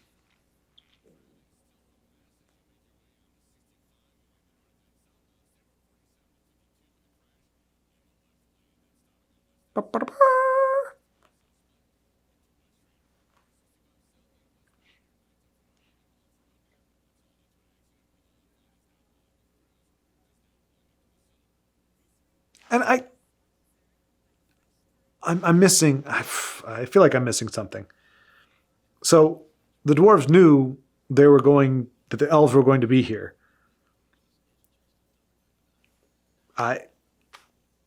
And because they ride up, they're now okay. We're going to fight them. Like I don't know. Again, this doesn't really. There we go, Mr. Gandalf. We meet again. I'm guessing the orc hunting, a number near the hidden pass. I'm guessing that's an illusion that they needed, that they wanted to that they use later on, that I'm forgetting about. Because otherwise, why wouldn't you just have him already there? Other than the moment of unnecessary tension where the dwarves suddenly go, "Oh my gosh, these elves are riding horses. We must fight them because surely they will try to fight us, even though we knew we were going to come here." And I always feel bad for Elrond in this. He's really trying to keep things amicable. Like everything he says, everything he does, the dwarves are like mistrusting and dickish about it. But it really makes it hard to see. You know, they always say there's two sides to every conflict, every story, every falling out. It's really hard to see it that way when you see how reasonable Elrond is and how much he's trying to make peace and mend fences and be hospitable, and how quick the dwarves are to be mistrustful and everything. It makes it very hard to imagine that the falling out was a mutual thing, and that the sustained animosity is mutual as well. It's like, man, if the dwarves would just be less cool. That I will say though, that would piss me off. If I sat down to eat at this amazing feast, I would not want cabbage and leafy greens. That's an insult. You want to piss somebody off? Put that as a spread. Especially these guys are hangry. I don't know if you guys have ever been hangry. Veggies do not make you less hangry. That was almost comical. Yeah. That's pretty funny. I mean, there's definitely, it is not without its moments.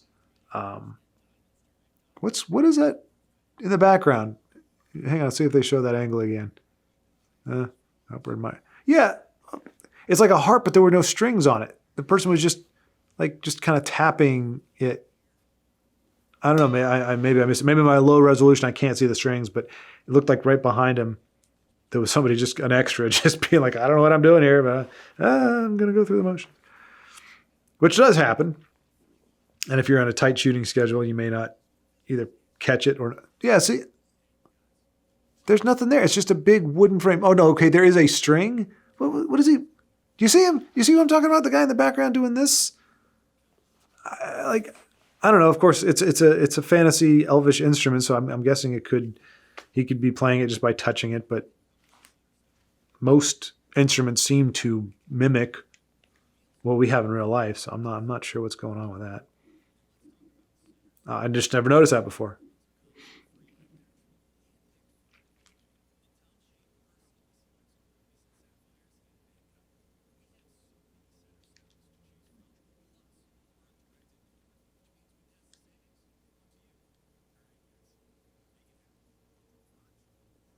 And it's like they take turns being mistrustful. Like Balin is, I think that's the one that is. Dwalin? Balin? I think it's him. They take turns being mistrustful. Like sometimes he's like, Thorin, don't be a greedy jerk. Be more trusting, be more amicable. And then sometimes he's like, no, don't trust him. I don't know. Maybe that's supposed to be token tension. Like if he says no, then we're supposed to go, oh no, Thorin shouldn't do this. Like we know, I don't know. Like that's the thing in the book. Like there is a little bit of hostility there, but there's no. It moves very quickly through this part, and I think if the tension's not real, if you can't make it a moment where you're going, wait, should we be trusting this Elrond character?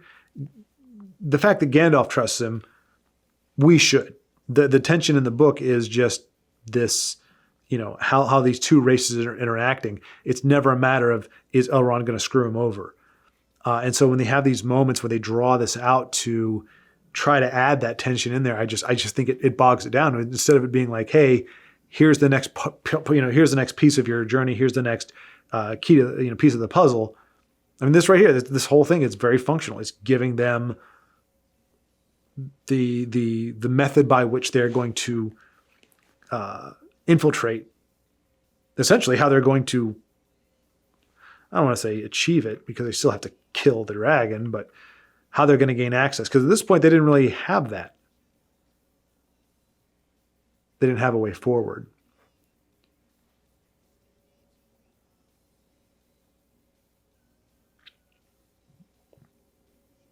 It is funny though, in the book, and here as well, they talk about the coincidence. Well, it needs to be a moon on a certain day at a certain time. It just so happens to be that moon, that time.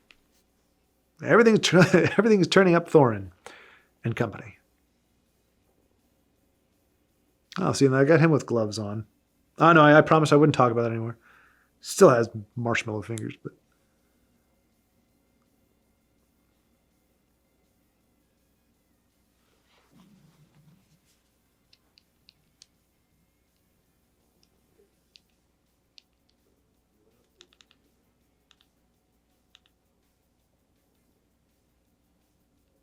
See, which is interesting because I think, what is he called? Melchior? Or I don't know. Gandalf is essentially, the wizards are kind of guardians. The elves are the elves. They're their own thing.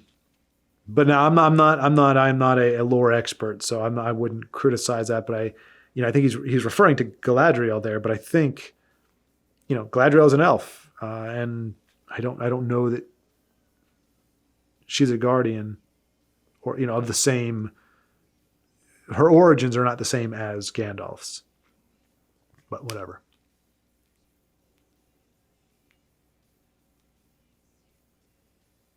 I do like, it almost looks like the white version of the demon dogs from Ghostbusters. I know it's a completely different shape, but maybe it's just the glowing eyes and the general shape. But I was like, oh, it almost looks like a palette swap for that.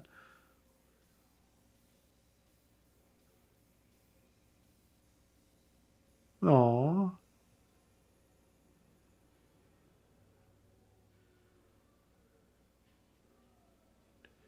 Yeah. Bad guys always have poor people management. One less guy to fight for you, you turd muffin.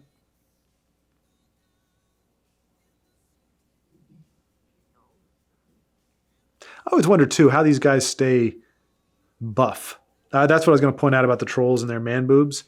It's like, well, yeah, it's understandable. Like if they're not doing a lot of lifting or, anything, they're just literally, grabbing ponies, which I don't think that really uses the pec muscle.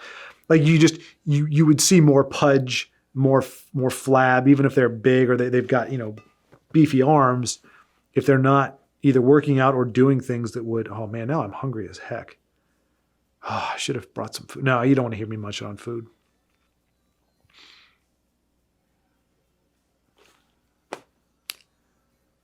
Again, it's a physical comedy. I'm not a huge fan of physical, like a movie like Airplane or Hot Shots. I love the Hot Shots movies, where it's slapstick, but that's the genre of the movie. But even in those, it just seems to be more funny than the slaps than the like the just purely physical humor. Like there's nothing ironic or anything. It's literally, ha ha, fat guy fell through the bench. Slow turn. That's cool. I like how that does that with the dress. I wonder if she was on a like a lazy Susan, because she really twists. Like that was like a 360 twist, and she didn't look like she lifted up her foot. I wonder if she was on a turntable or something.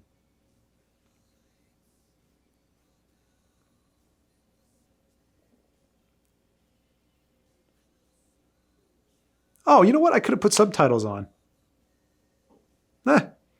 Yeah, well, good to know. I mean, I pretty much know what's being said in general, and I can hear little bits of it, but having that up there would solve the problem. Or actually having a TV that, or I do have a Bluetooth headset, but then I look like I'm gaming. Lee doesn't look like he's aged too much. Or not as a parent. That's one of those things where, man, if you ever have to play a part where, or have a part in a scene where you need to look tired or worn out or flabbergasted or just like, can we be done with this? Then you got it made, because 9 times out of 10 on a film set, you're on take 20 of the third angle of the exact same scene. So easy to play off bored or disinterested or just worn out. I feel like we just saw some Ian McKellen right then. I mean, he's a pro that I'm sure that wasn't, and I'm sure he was still acting, but like depending on how far they were on the shooting, that could have just been him looking just, for crying out loud. I'm over this meeting.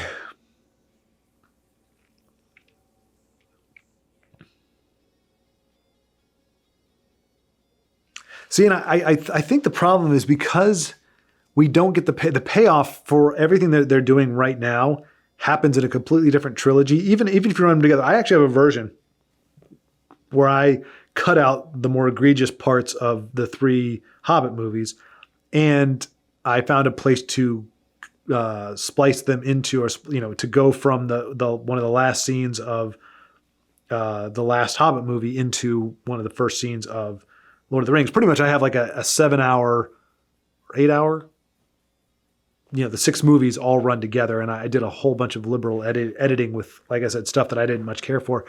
But even when you do that, the payoff for all this, like we're literally going away from the A storyline into this B storyline, but the B storyline doesn't conclude.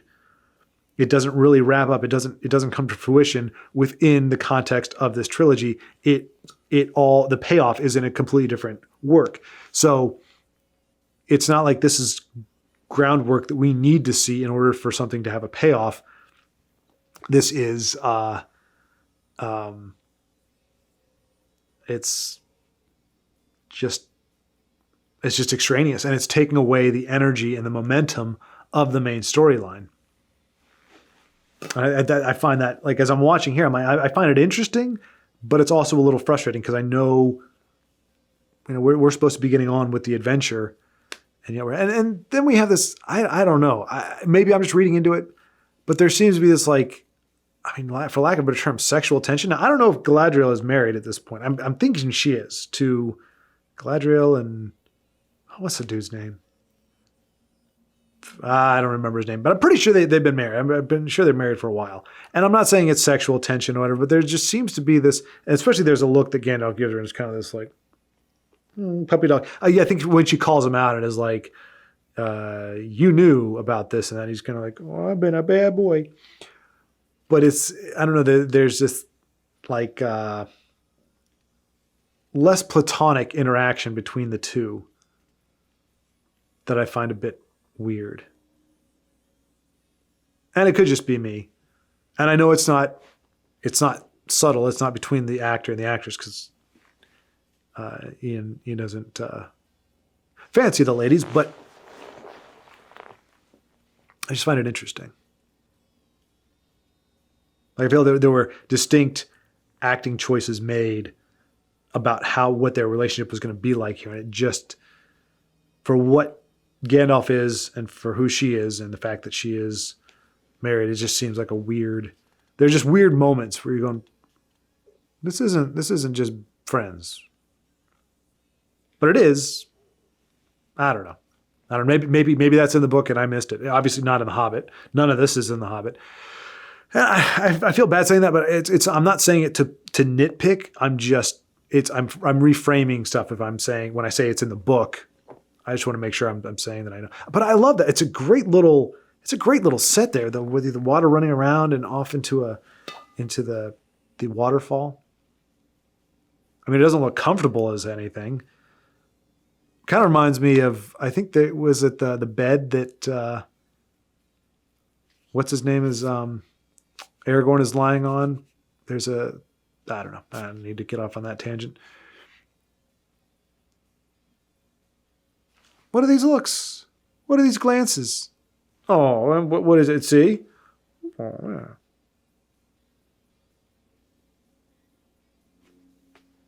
I mean, I know it's like they're allies. Like she's like, I get it. But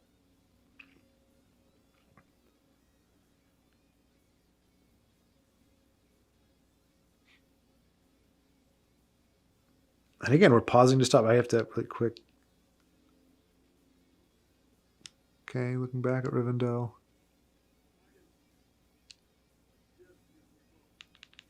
Keep up. You guys have just stopped moving like so many times. There we go. Back to moving. All right, so now we're moving forward after how much time of literally just talking. And trust me, I write a lot of dialogue in my stuff. Okay, sorry, we're not out of Rivendell yet. We're gonna have more conversationing that isn't part of that. Again, has no payoff really. I mean, it kind of does. You have Gandalf having that confrontation at the end. There is a B storyline here. There's a B line, beeline. There is a B plot, but the ultimate payoff, like everything here, is all brought to complete fruition later on, and it just, yeah, it's just, and that. I was going to point out the dress has that same, when we were first introduced to her and she turned around and the dress kind of had that twist. It's there too, but in order to do that, unless it's an enhanced or enchanted dress, you would have to stand there, relay it, and like that has to be arranged like that. It just doesn't naturally fall like that. I mean, it's a good look. It's one of those things. I feel like there's definitely an art form. It's kind of like when you blend green screen and practical effects, and you can't tell. You know that there's no way that a part of that wasn't green screen for X, Y, and Z reasons, but you can't really see where the seams are. And then there's it's something else when you see a great composition, or you see just something looking a certain way, and it doesn't look out of place, but you know that in real life things never look that great. Here we go again. This is almost like a rom-com, right? Well, not a rom-com, but like a romance. And I don't know. I mean, it's not good friends. Like, I'm not getting that vibe. Oh, she moves fast. That didn't get that vibe. The glances and everything, because I mean, acting is all about. It's the subtleties, it's the reactions, it's the glances, it's the small things. And those compiled to be more than just, I appreciate it. Like, when you see two characters team up in Lord of the Rings, whether it's Theoden and Gandalf, or like anytime you see or Aragorn and the Hobbits, like when you see people going, hey, we're together on this, we're fighting together on this. Even Aragorn and Boromir, when Boromir's dying, there was no. It didn't look like that. The way they were relating to each other didn't look like that. It was still, well, even if they were estranged initially for a little bit, still that kind of the camaraderie. Now see, shots like that's a very Lord of the Rings shot right there. That could very well be the Fellowship. I mean, until you really get a good look at him. Yeah, of course, it's more than the Fellowship. It's a longer train, but I feel like we saw quite a few of those shots in Lord of the Rings, and it helps tie it back.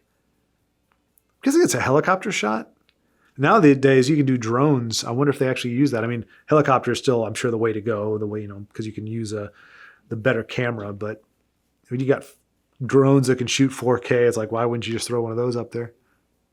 Be interested to know what they used. I'm sure cinematographers or experts could point out the difference.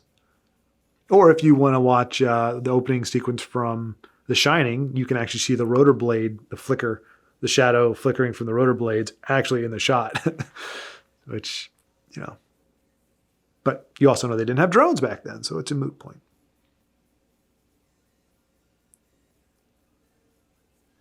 I never got this in the book. This is definitely in the book, and I don't fault it for putting here. It's kind of a nice visual, but there nothing happened. This didn't change anything. Like if they just went right into the cave entrance, it's the storm itself that drives them into the cave, and the rain and everything. That then they say, let's take shelter.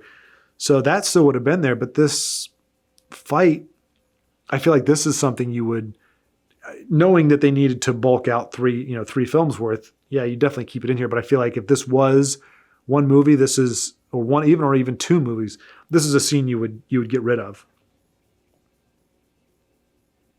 because it doesn't change the stakes. It doesn't change, like they don't lose anybody from the party here. Nobody gets injured. There's no change in the status quo. It literally is just kind of a delay and as a visual spectacle. I can't help but think of the guy from not Guardians, the third Thor movie, Ragnarok. Hello. Oh, I can't do the voice. I'd have to hear it again. He's a rock. I'm a rock. Hey. It just looks like a bigger version of one of him. He's a blue guy. You know what I'm talking about. Even though I can't do the voice.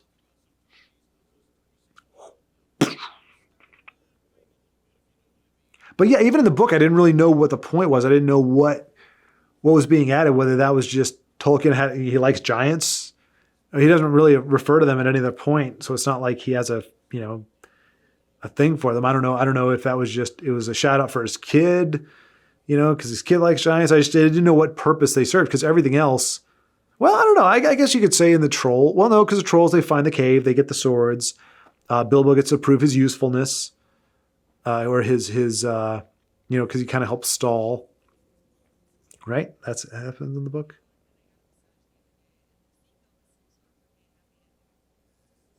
No, Gandalf is the one who stalls him. He imitates the voice, makes them think that they're talking to each other, and gets them to stall out. Bilbo doesn't actually.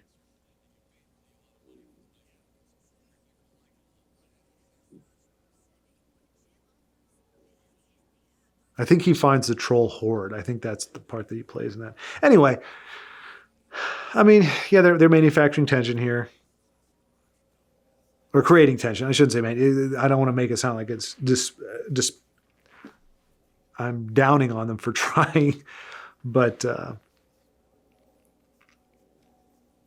again, there were no stakes. So I guess in most of them, if they survive,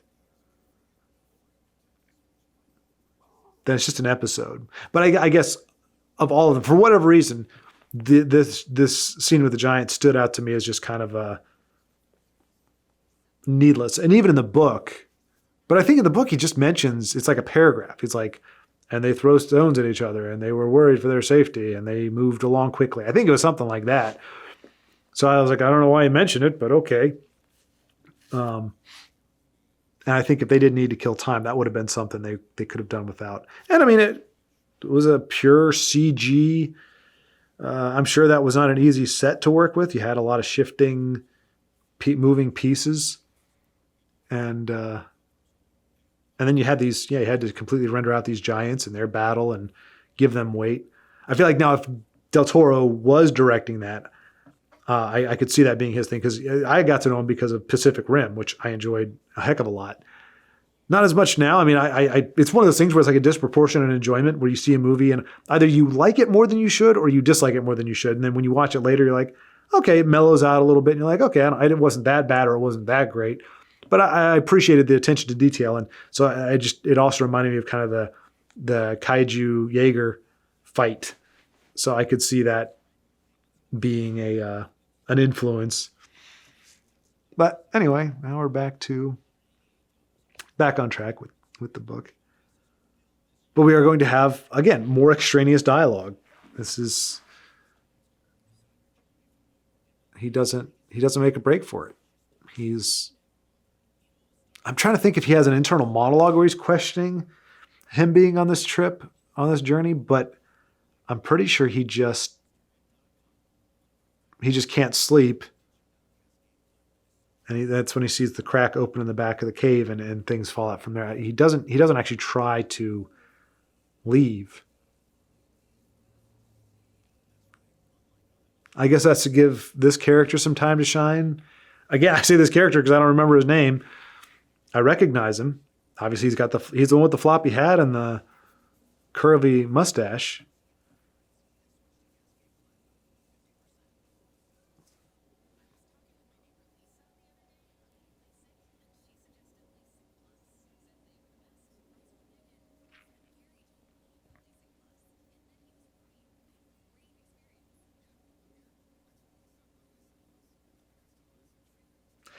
I think it's.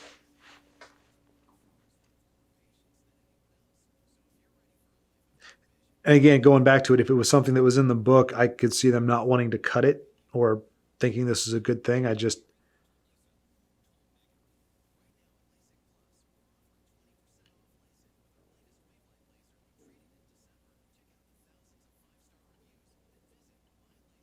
I guess part of it is when you're really on an adventure, a legitimate adventure, you've got enough stuff. Right now, you're drying your clothes off. You're recovering from the adrenaline rush. You're trying to get comfortable in a really uncomfortable situation. There's just so much stuff that you're dealing with that you don't really have time to have these emotional epiphanies and to, have self-pity and question whether or not what you're doing is what you want to be doing. There's so much stuff. And I think when you have these asides and so many of them, it takes away from the urgency and it takes away from the plight that they are actually on.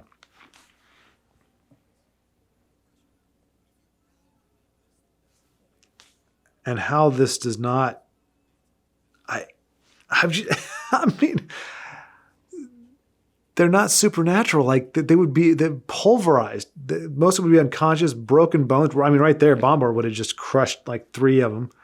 It's the most ridiculous.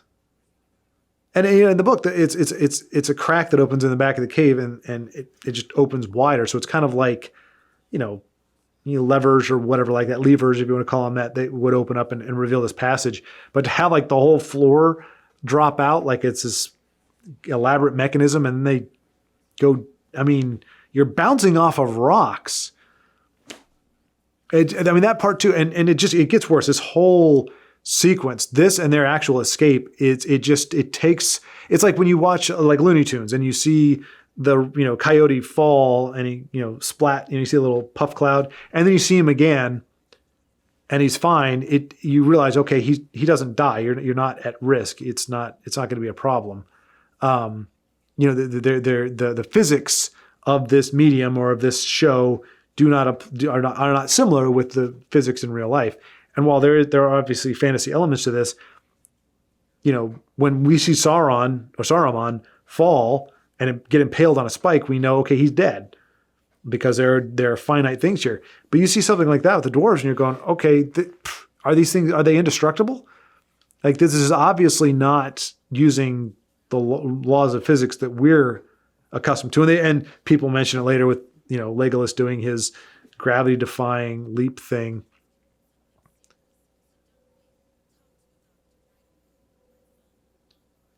And Bilbo with the sword play. Now, I mean, they're doing a pretty good job of not making. A little foreshadowing there, little Frodo and Smeagol.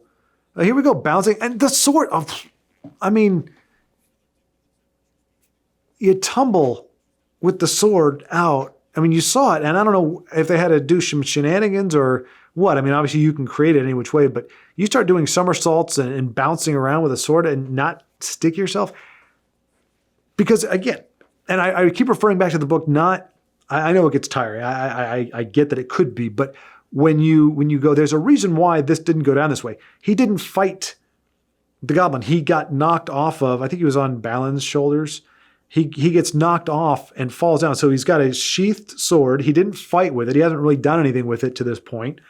The only thing he really fights are spiders, which it's not sword play. He doesn't have to be good with a sword. He just has to stab them, stabby stab. So that's understandable. So when you see him actually doing it, now they didn't exaggerate it too much and make it look like he was actually amazing. But when would he have gotten a chance to get familiar with sword play? And then now he falls with the sword out. Anyway, now we're back to one of the most grotesque abominations. I mean, it's okay. Your goblins don't have to be scary. They can just be.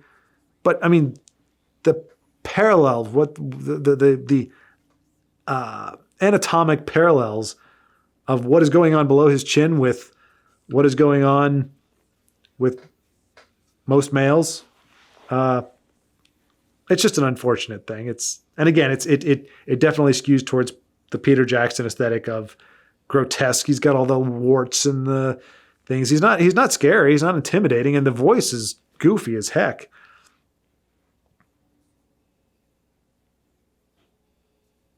And then he starts singing and in such a way that it's not very intimidating. Again, Rankin Bass, you listen to Down to Goblin Town, or I think it's just called Goblin Town. It's pretty scary. It's I'm not going to say nightmare fuel, but it's pretty intimidating. And you're like, oh, this is dour. And then they start singing, and it's like them and the dwarves should just start an ensemble.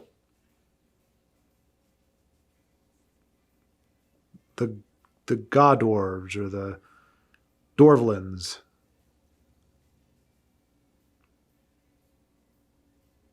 And we're taking time out of the dialogue to refer to an enemy that does not actually exist.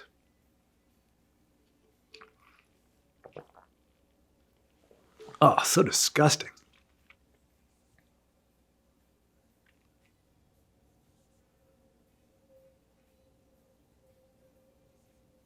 So was that little turd literate?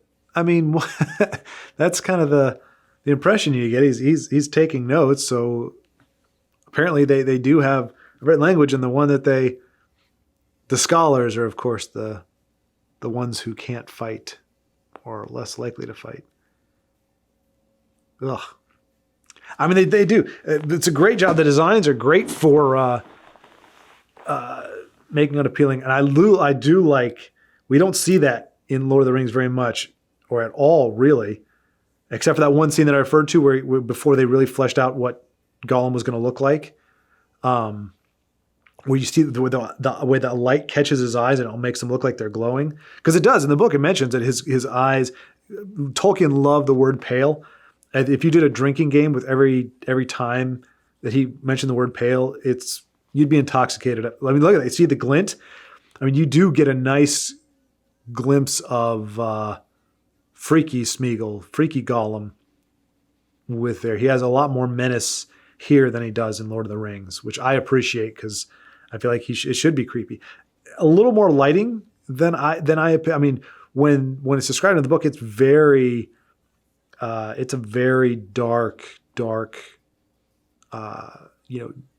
frighteningly dark place. This is, I mean, you'd be hard put to say, I mean, where's all the lighting coming from? Okay. This is trying to be cheeky with me here. Yes, so he's got light from his sword, but that's really where it should be coming from. All this light is like, he's supposed to be, they're already in a cave, and then he falls into a deeper part of the cave towards the root of the mountain, which is where Gollum has now taken up residence. It's supposed to be very, very little light. It's supposed to be very claustrophobic, very terrifying, and he's mostly moving forward with the light from his little sword there.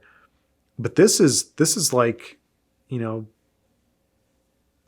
like almost daylight-ish in terms of just how much lighting there is. So we're getting a little bit darker here, more shades of blue. But again, I don't think you should be able to see that far back into it. I get the idea. I see why they'd want to, but I think this just becomes a much more terrifying. His predicament becomes more terrifying when you're seeing less.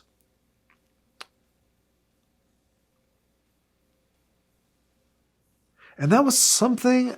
That's a good point too. Once the goblin is dead,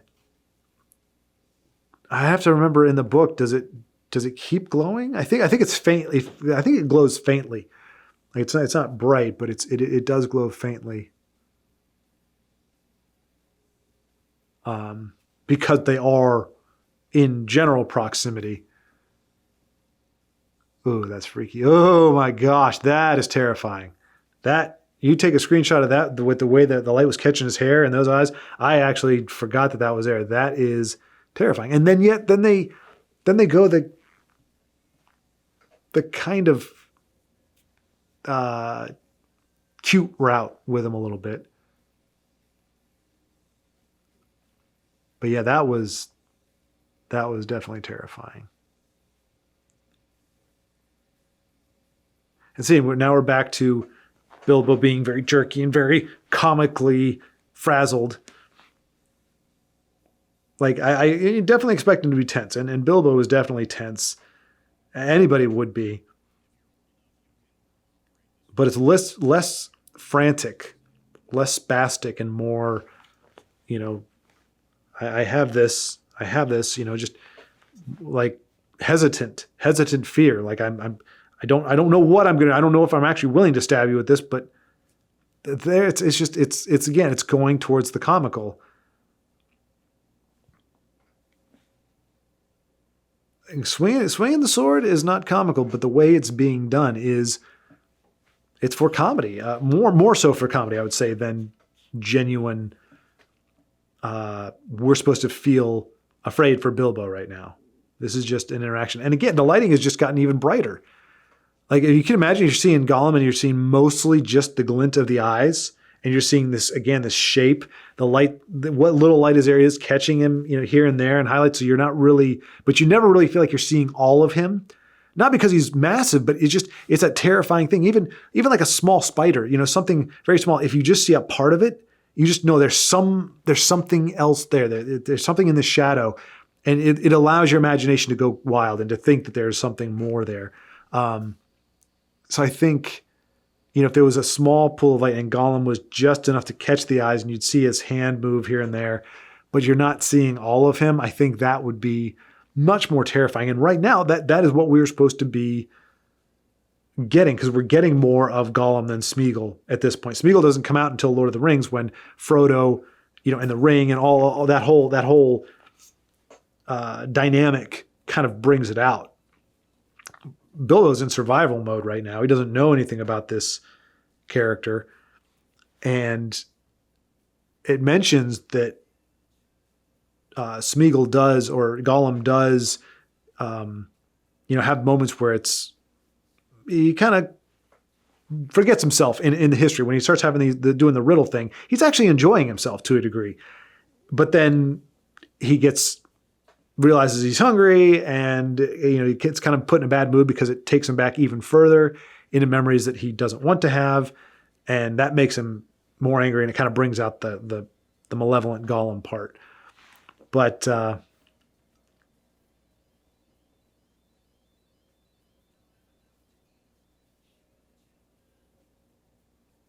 see, and that's a liability. I can't remember if he puts that away. I feel like he doesn't, though, because right now Gollum, he could spring, and that's it. If the sword was the only thing, and it really is in the book, the only thing keeping him at bay is the sword. I think you know what it is. I think, if I remember correctly, it's the fact that he actually is enjoying this. He actually wants to do the real thing. He's actually enjoying the fact that he's having a dialogue, and the facial expressions are just on point here. There's just so much. I hate saying it because it sounds like a disservice and a diss to the guy, but they're just these moments with the way they did his mouth. I see Don Knotts. There's just these, because Don Knotts, there are certain movies and certain expressions where he's so drawn and gaunt, and just the way his mouth and everything is. There are moments where he reminds me of Gollum, or Gollum reminds me of him. But it's a great bit of work. The facial expressions they do, the micro expressions and everything. It's a credit to Andy Serkis, and then Serkin. I think it's Andy Serkin. As well as the CG artist to translate that And the software too. I'm sure a lot of that now it's not autopilot, but it's, motion capture does a lot of the transitions between expressions, but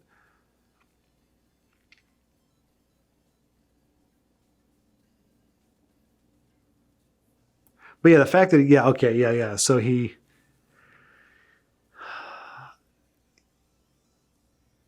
Gollum became less aggressive because of the riddle game.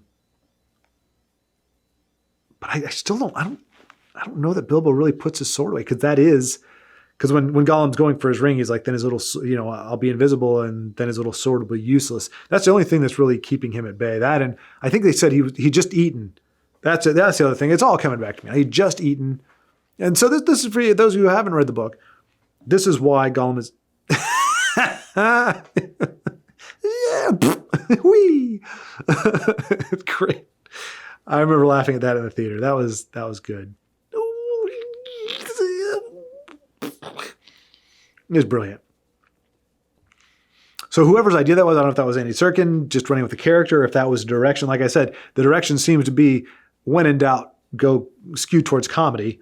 So I don't know if they played that up or how many takes that was, but it was just a great. That was a great moment. I don't know what it would fit if we were doing the more intimidating version, like what I was talking about, where it's more shadows and just seeing little bits and the eyes glowing. I think you would have missed out on that. But so I don't know is that worth it? Is it worth keeping the tone more humorous so that when you have these few nuggets of genuine, for me anyway, comedy, or is it, because there's a difference between levity and comedy. There's a difference between keeping it light so it's just not oppressively, heavy and terrifying. See, he's playing with him now, because he's not truly hungry. He had just eaten. Oh, the nostril flare there. You see what he did there? There was a look. Wow, I haven't seen that. Like, he doesn't always flare, but when he really does that, and the nostril kicks up like that, it's kind of like a snarl.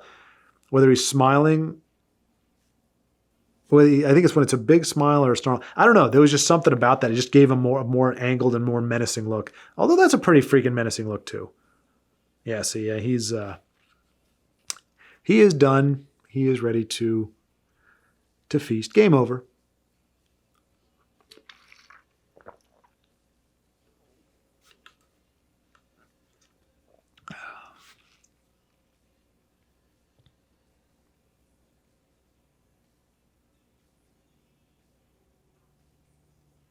That would have been a hard thing to pull off.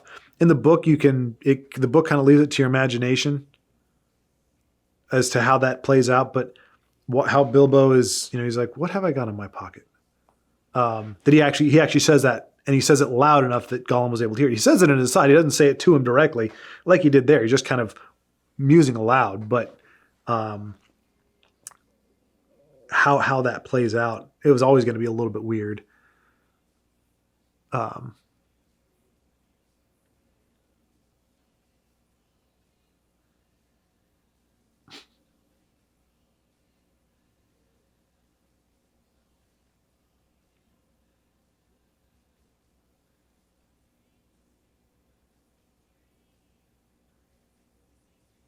We saw a lot of this fetal position whimpering in Lord of the Rings. To be honest with you, I cut out. Ironically, when I read Lord of the Rings in middle school, now I say that I read all of Fellowship and I read selective parts from Two Towers and Return of the King. And ironically, I was more fixated on anything to do with the ring, Frodo and Sam. Like those were the elements that interested me. I didn't learn the other names. I didn't really bother with it too much. I followed the story. I read certain parts of it, but I was focused on these three characters and their journey, once the Fellowship splits.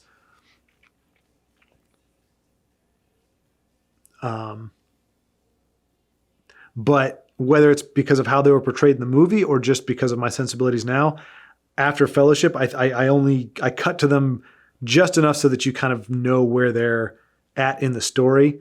But most of it is like his run in with Faramir.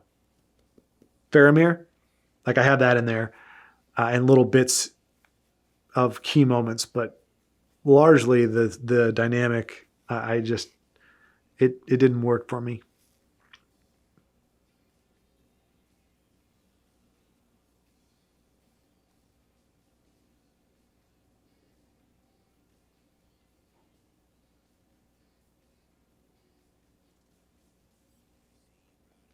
See, and this is one where I think, I mean, that is pretty freaky. But again, the alternative book, he goes to his little island. He paddles out on his boat to the island. So he's completely in darkness. Like Bilbo can't see him at all. And it says he lets out this wail, this bitter screech when he realizes that it's missing. It's not as bad as when he realizes Bilbo has it and has escaped with it, but it's this really like, soul shriveling squeal, but it's coming out of the blackness, and I think it just mentions like just his, you see it, his pale eyes just peering into the gloom as he paddles back, now furious because he now suspects what. Now, why is it Orcus glowing right there? I didn't think of that before, but it's not glowing. It should be glowing like crazy because Orcus, Glamdring, and the dagger all are elvish, and they all have. I thought they all did. Am I wrong? Somebody can correct me. I thought Glamdring and Orcus also would glow. So either that was a misstep here, or I was misremembering from the book. I do like Gandalf's entrance, though.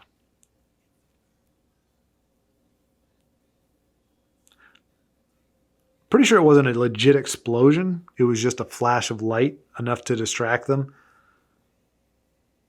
But either way. And see, in the Rankin Bass version, when he makes that entrance, I mean, I guess it works here too.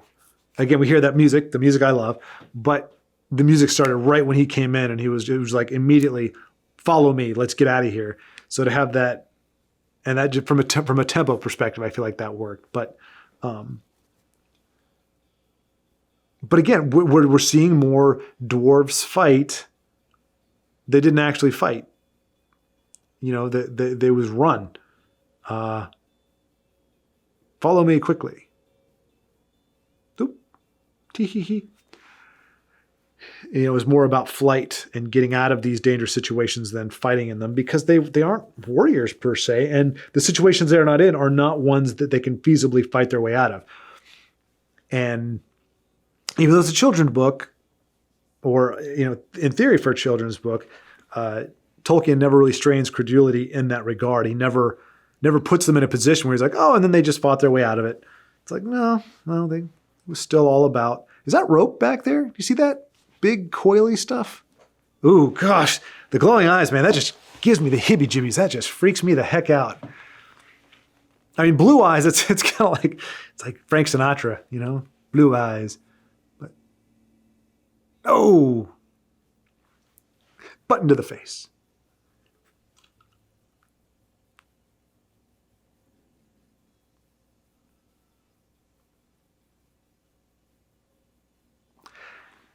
I will say, because I'm pretty sure, I think in the book, because he didn't know what the ring did at that point. He's learning now. I think it said that he quietly or without thinking slipped the ring on his finger, or the ring slipped on his finger. I think, but no, because at this point the ring doesn't have a will of its own. It's just a piece of jewelry, an enchanted piece of jewelry that makes the wearer invisible. So I think they did that for continuity, because that's what happens, when Frodo reaches up, in Bree, the ring flies in the air, and it very distinctly falls on his finger. It's not just a complete happenstance. It's obviously done with some kind of intent. And so it's done there as well, I guess, for continuity. But in the book, I think he just puts it on, but it doesn't make a whole lot of sense. But it's the same, about as much sense as him, muttering out loud, "What have I got in my pocket?" See, now we've got this. Now that see, if I don't mind this, if they wanted to go this route, where okay, we're going to show them fighting a little bit more, so that you wonder, hey, maybe they could take on the dragon. They have these moments where you're like, wow, they are really. There's some good sword play there. There's some pretty good stuff there. They're really good, but I mean, this is not. That's not helpful. But you see them doing stuff like that. That's next level resourcefulness and weapon handling and sword play and all that good stuff. See, they look very adept right now.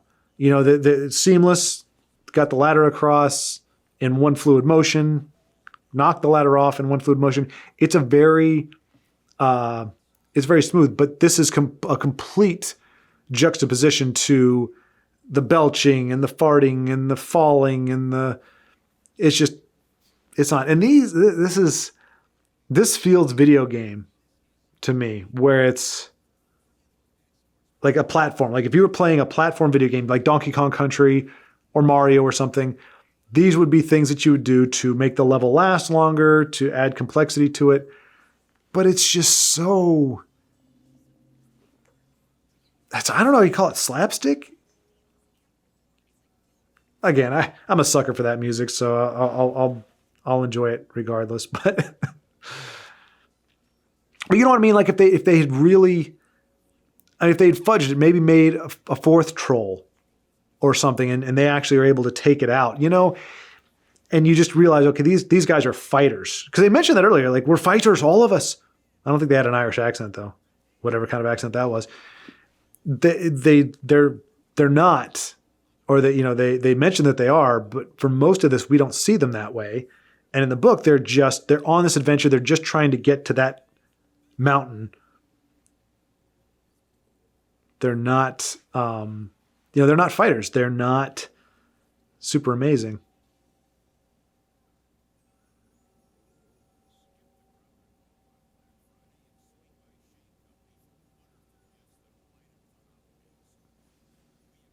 The comedy. Oh, the comedy.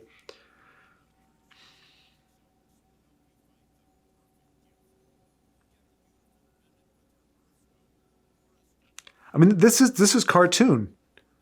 And not even Rankin Bass cartoon. And the Rankin Bass cartoon, they don't even have this. But this kind of physicality, it's not even slapstick. It is cartoonish. And so you go from, you know, swinging the sword around with you know, a level of grace that actually I don't think a dwarf should have. No offense to fantasy dwarves out there. But I mean, we're talking spinal injuries. We're talking, it's just crazy. It's just crazy. I don't know.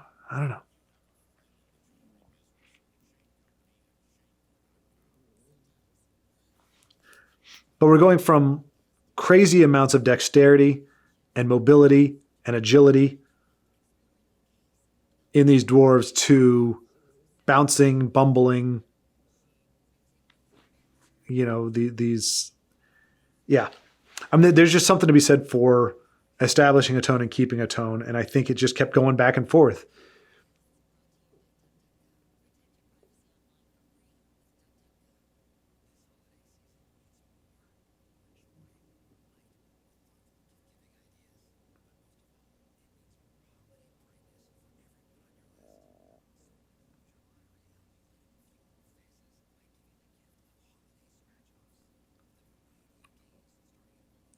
And see, I forgot about that part too. I didn't really watch this too carefully the first time,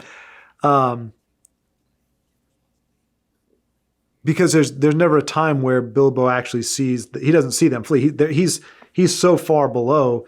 Even when Gollum, you know, leads him to the way out, it's a completely different way than what Gandalf and the dwarves use.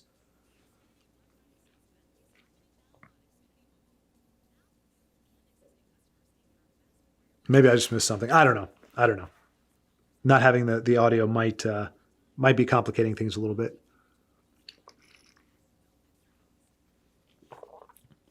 Not as pitiable as I would have hoped. Like they have some really great moments where you look at Gollum and you go, oh, well, he just looks so sad. That one, he still had a little bit of menace, or he just, again, all you need to do is make him look really sympathetic for 5 seconds. So whatever you need to do with his face. Now, obviously, he looks decidedly less friendly there. It's just like, what do you call it? Injury to, what is that? Injustice to injury? Injury to, insult to injury. Like, instead of just jumping over him, which is what he does in the story, now he jumps over and sidekicks him in the head on his way out. Such a jerk move. I'm trying to remember what's left.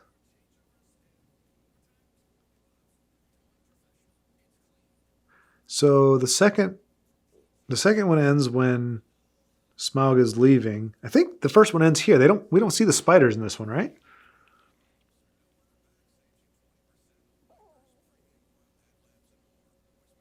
No.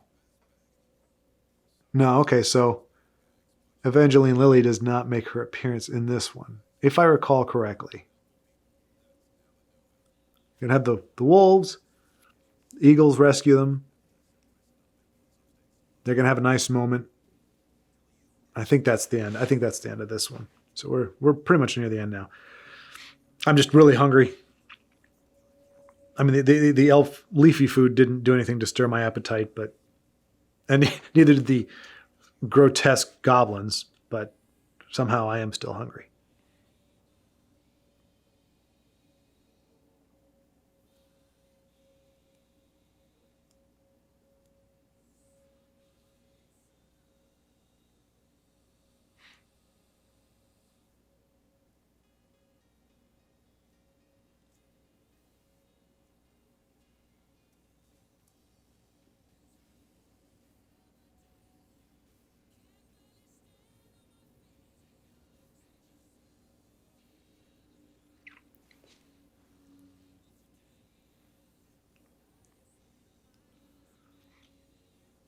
There's enough tension between Thorin and Bilbo organically, like right from the start, that I think they said they were skeptical of how he got out initially, but it was very brief. So to have this longer, trying to explain it, situation and suspicion, like they just ran for their lives and they need to keep running. That's, again, it's the momentum. It's the pending doom. Like, they get out, he ends up meeting with them. They're kind of rallying. Then it's like, we need to get the heck out of here. You just escaped the goblins. Now, granted, if I had escaped the way they did, in a very comical and non-consequential way, I probably wouldn't be terrified either. But the idea is, we need to keep moving. We need to get going. They're like, everybody's just standing around. Nobody looks antsy. Nobody looks like, oh, we really need to get going. They're just kind of standing around, knee propped up on a rock. Just be like, oh, yeah, okay, Bilbo did his thing. Isn't it great to be alive? You had to know they were coming after you.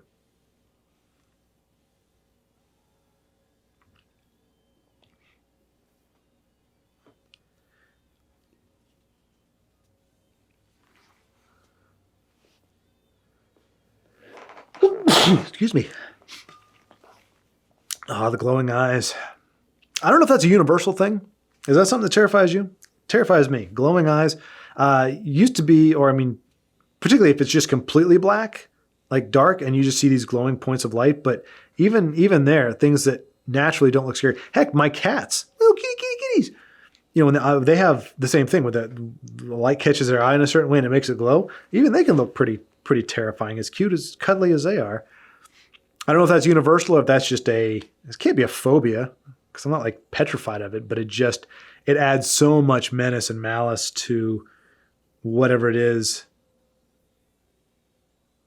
whatever creature it is. Even if it's not red, like, Smeagol or Gollum, excuse me, had blue, kind of pale blue, white looks. glow. They have yellow. Still pretty freaky.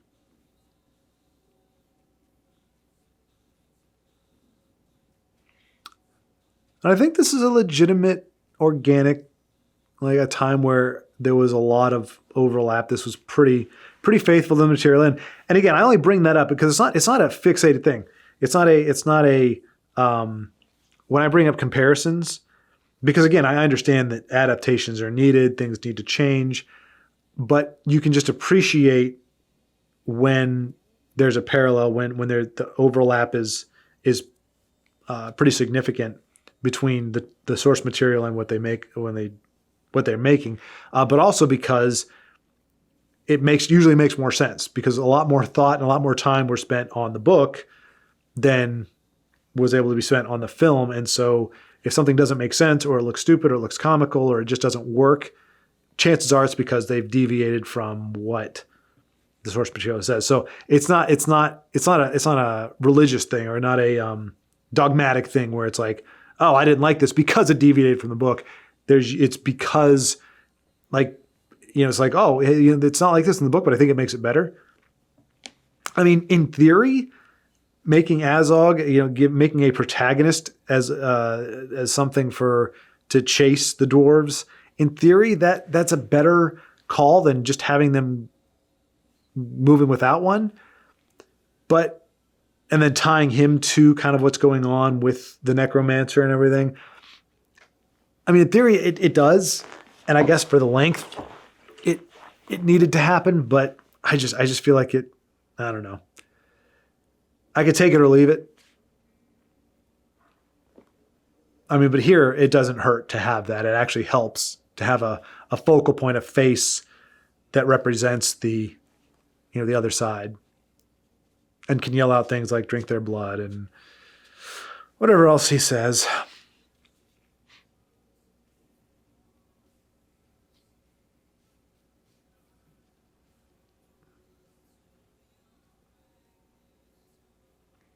Let's see, those are great visuals. I appreciate stuff like that. Where again, there's no way these actors were in any way, shape, or form at risk of falling from a height. But the CG elements, the stunt doubles and everything, it was very, very seamlessly. I felt as watching that, it was a very seamless composite. So that even though I know technically none of that happened the way it looks like it did, it looked legit. The trees falling and being uprooted. It was a good look.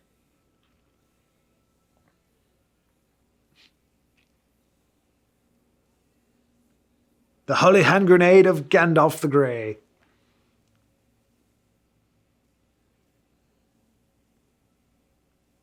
Now, I compare. It's fine this way, but it also kind of makes Gandalf look a little short-sighted for throwing flammable things down when they're in a very flammable tree. Originally, it was the orcs setting fire, the goblins setting fire to the trees. They were all on multiple trees. There was like 3 or 4 trees. There was like 2 or 3 doors in each tree. And the orcs had set fire to the trees because, I mean, it's not realistic for wolves to tear these giant trees up by the freaking root. So they were all on a bunch of different trees. They set fire to the base of the trees, and that's when they started singing, 15 birds and 5 fir trees. Their feathers were burned in a fiery breeze. Happily, the orcs did not sing in this version. I think that would have definitely not been a great call. But so they're the ones who started the fire. And Gandalf, it said he lit the pine cones, and they were supposed to be in different colors. It said he set them ablaze, and he would throw them decidedly, and they burned with an unnatural fire that was easily caught onto the fur of the orcs and burned them. Did not add to the flames and the burning that was already going on. So again, a deviation that does seem to be a little short-sighted on Gandalf's part, but that doesn't make sense with it. But again, they reworked the whole scene. They put them in one tree. They had the tree come down. The eagles were supposed to pick them up. This, again, having the bad guy there, I just don't I don't know that this really adds anything because he's brandishing now. What is he going to change his name because that's a balsa wood shield, Thorin balsa shield, balsan shield. Is that a thing? Balsan shield? I don't know. But I mean, it's so anticlimactic. Like Thorin never has a great showing. Like he looks really badass for a second. He's like running with his sword, and then the moment they attack, he just ends up on his butt. And it happens time and time again. It happened before. He just got lucky with a swipe. Now is he there again? And I'm sorry. I'm pretty sure a mace to the face would have just shattered this whole section here, and Thorin would just be dead or incapacitated. But we already know that dwarves bounce. Bubbles bounce. And the slow motion. There's a lot of slow motion. And I do know there are times where dogs and cats can bite onto something and not really put pressure on it because they're purposely being gentle. But I don't know that the wolf would instinctively be like, oh, this is food. I'm just going to hold it ever so gently in my mouth so that I don't puncture the skin. I point this out because this battle never happens. And there's a reason, because this is just silly. And foreshadowing. Thorin ends up, he just doesn't even put up a good showing. He just gets wrecked. Not even a good blow. Not even like, oh, hey, he's got something there. It's like, no, he got a lucky blow in on Azog that took the guy's arm off. And now he's just a putz. It actually diminishes his formidability. Because when they do, when they do bust out for the Battle of Five Armies, and it says that Thorin and his guys, come out, armed with the armor and the splendor of their father, the forefathers or what have you, and it says that they crashed into the goblin ranks time and time again, or they drove them back. They are supposed to be good. They are supposed to have something in the way of, battle prowess. But these detours where we're seeing them fight and just get owned or end up running away anyway, it just isn't. It doesn't help that portrayal. It doesn't help build the characters in the direction you want them to be built. It does the opposite for the sake of a moment of tension. I guess. Since they decided they were going to end it here, I think if they were to do two movies, they would have ended after the spider, where there's a legitimate running, and you had Bilbo do this badass, kills a bunch of spiders and everything. I think that would have been the most logical place to end. If you were doing two movies, you end it there after a legitimate conflict and just this mad dash and this horror. You could have done it in a way where it was this terrifying chasing of these horrific spiders and just the terror of that.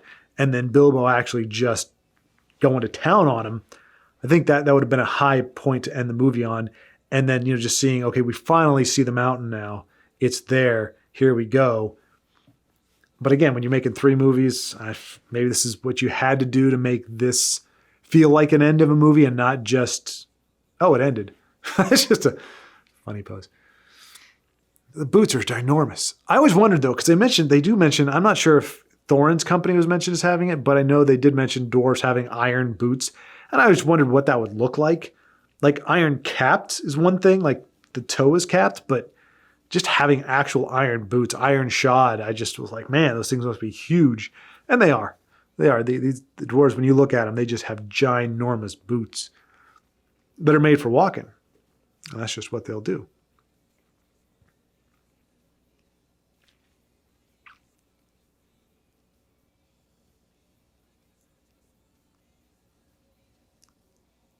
It would have been interesting if they actually had an Eagles song playing while the Eagles came. And that would have been a lot funnier if I actually knew an Eagles song. I've heard Eagles songs before, but are they the ones that did Hotel California? Is that the Eagles? Why did I even put myself out there? I could have hid my ignorance, but instead I decided to say something. Is that Journey? I don't know. Gosh, I'm horrible with earlier bands. Whatever. beautiful, beautiful stuff. No closure really with Azog. That's the thing too. It's like, look, if you have to leave it open-ended anyway, if the story is going to be open-ended, and you're going, look, this is just part 1 of 3. Unless you're going to be able to bring closure, like at least with Lord of the Rings, when they made that orc the big bad, killing him when Aragorn kills him, that gives you some closure to it. I think you missed the mark if you create a big bad, and the big bad like that doesn't exist, but you create him there to give punctuation to moments. But then the big bad lives from movie to movie. They could have had somebody else if they wanted to keep Azog until the end. Have it be one of his lieutenants that's going after him, and who's doggedly pursuing him and has a history or what have you. But Thorin kills him. Then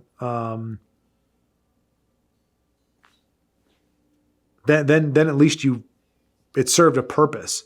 Now the villain is just as open-ended, or just makes the story even more open-ended because he's out there and there really nothing happened other than you can't even really call it a fight scene. I mean, I guess the dwarves kind of did. Hang on a second. Sorry about that. I think my battery or no? All right. Well, I might lose you guys here. This is one of the things I was doing here was testing the camera to see how long it could record on on the camera card and everything. And I think that's saying the camera card's running out. So yeah, I hate to cut this short, but since it looks like it could go at any moment now, and I don't want to start up a new one, I just say thanks very much for watching.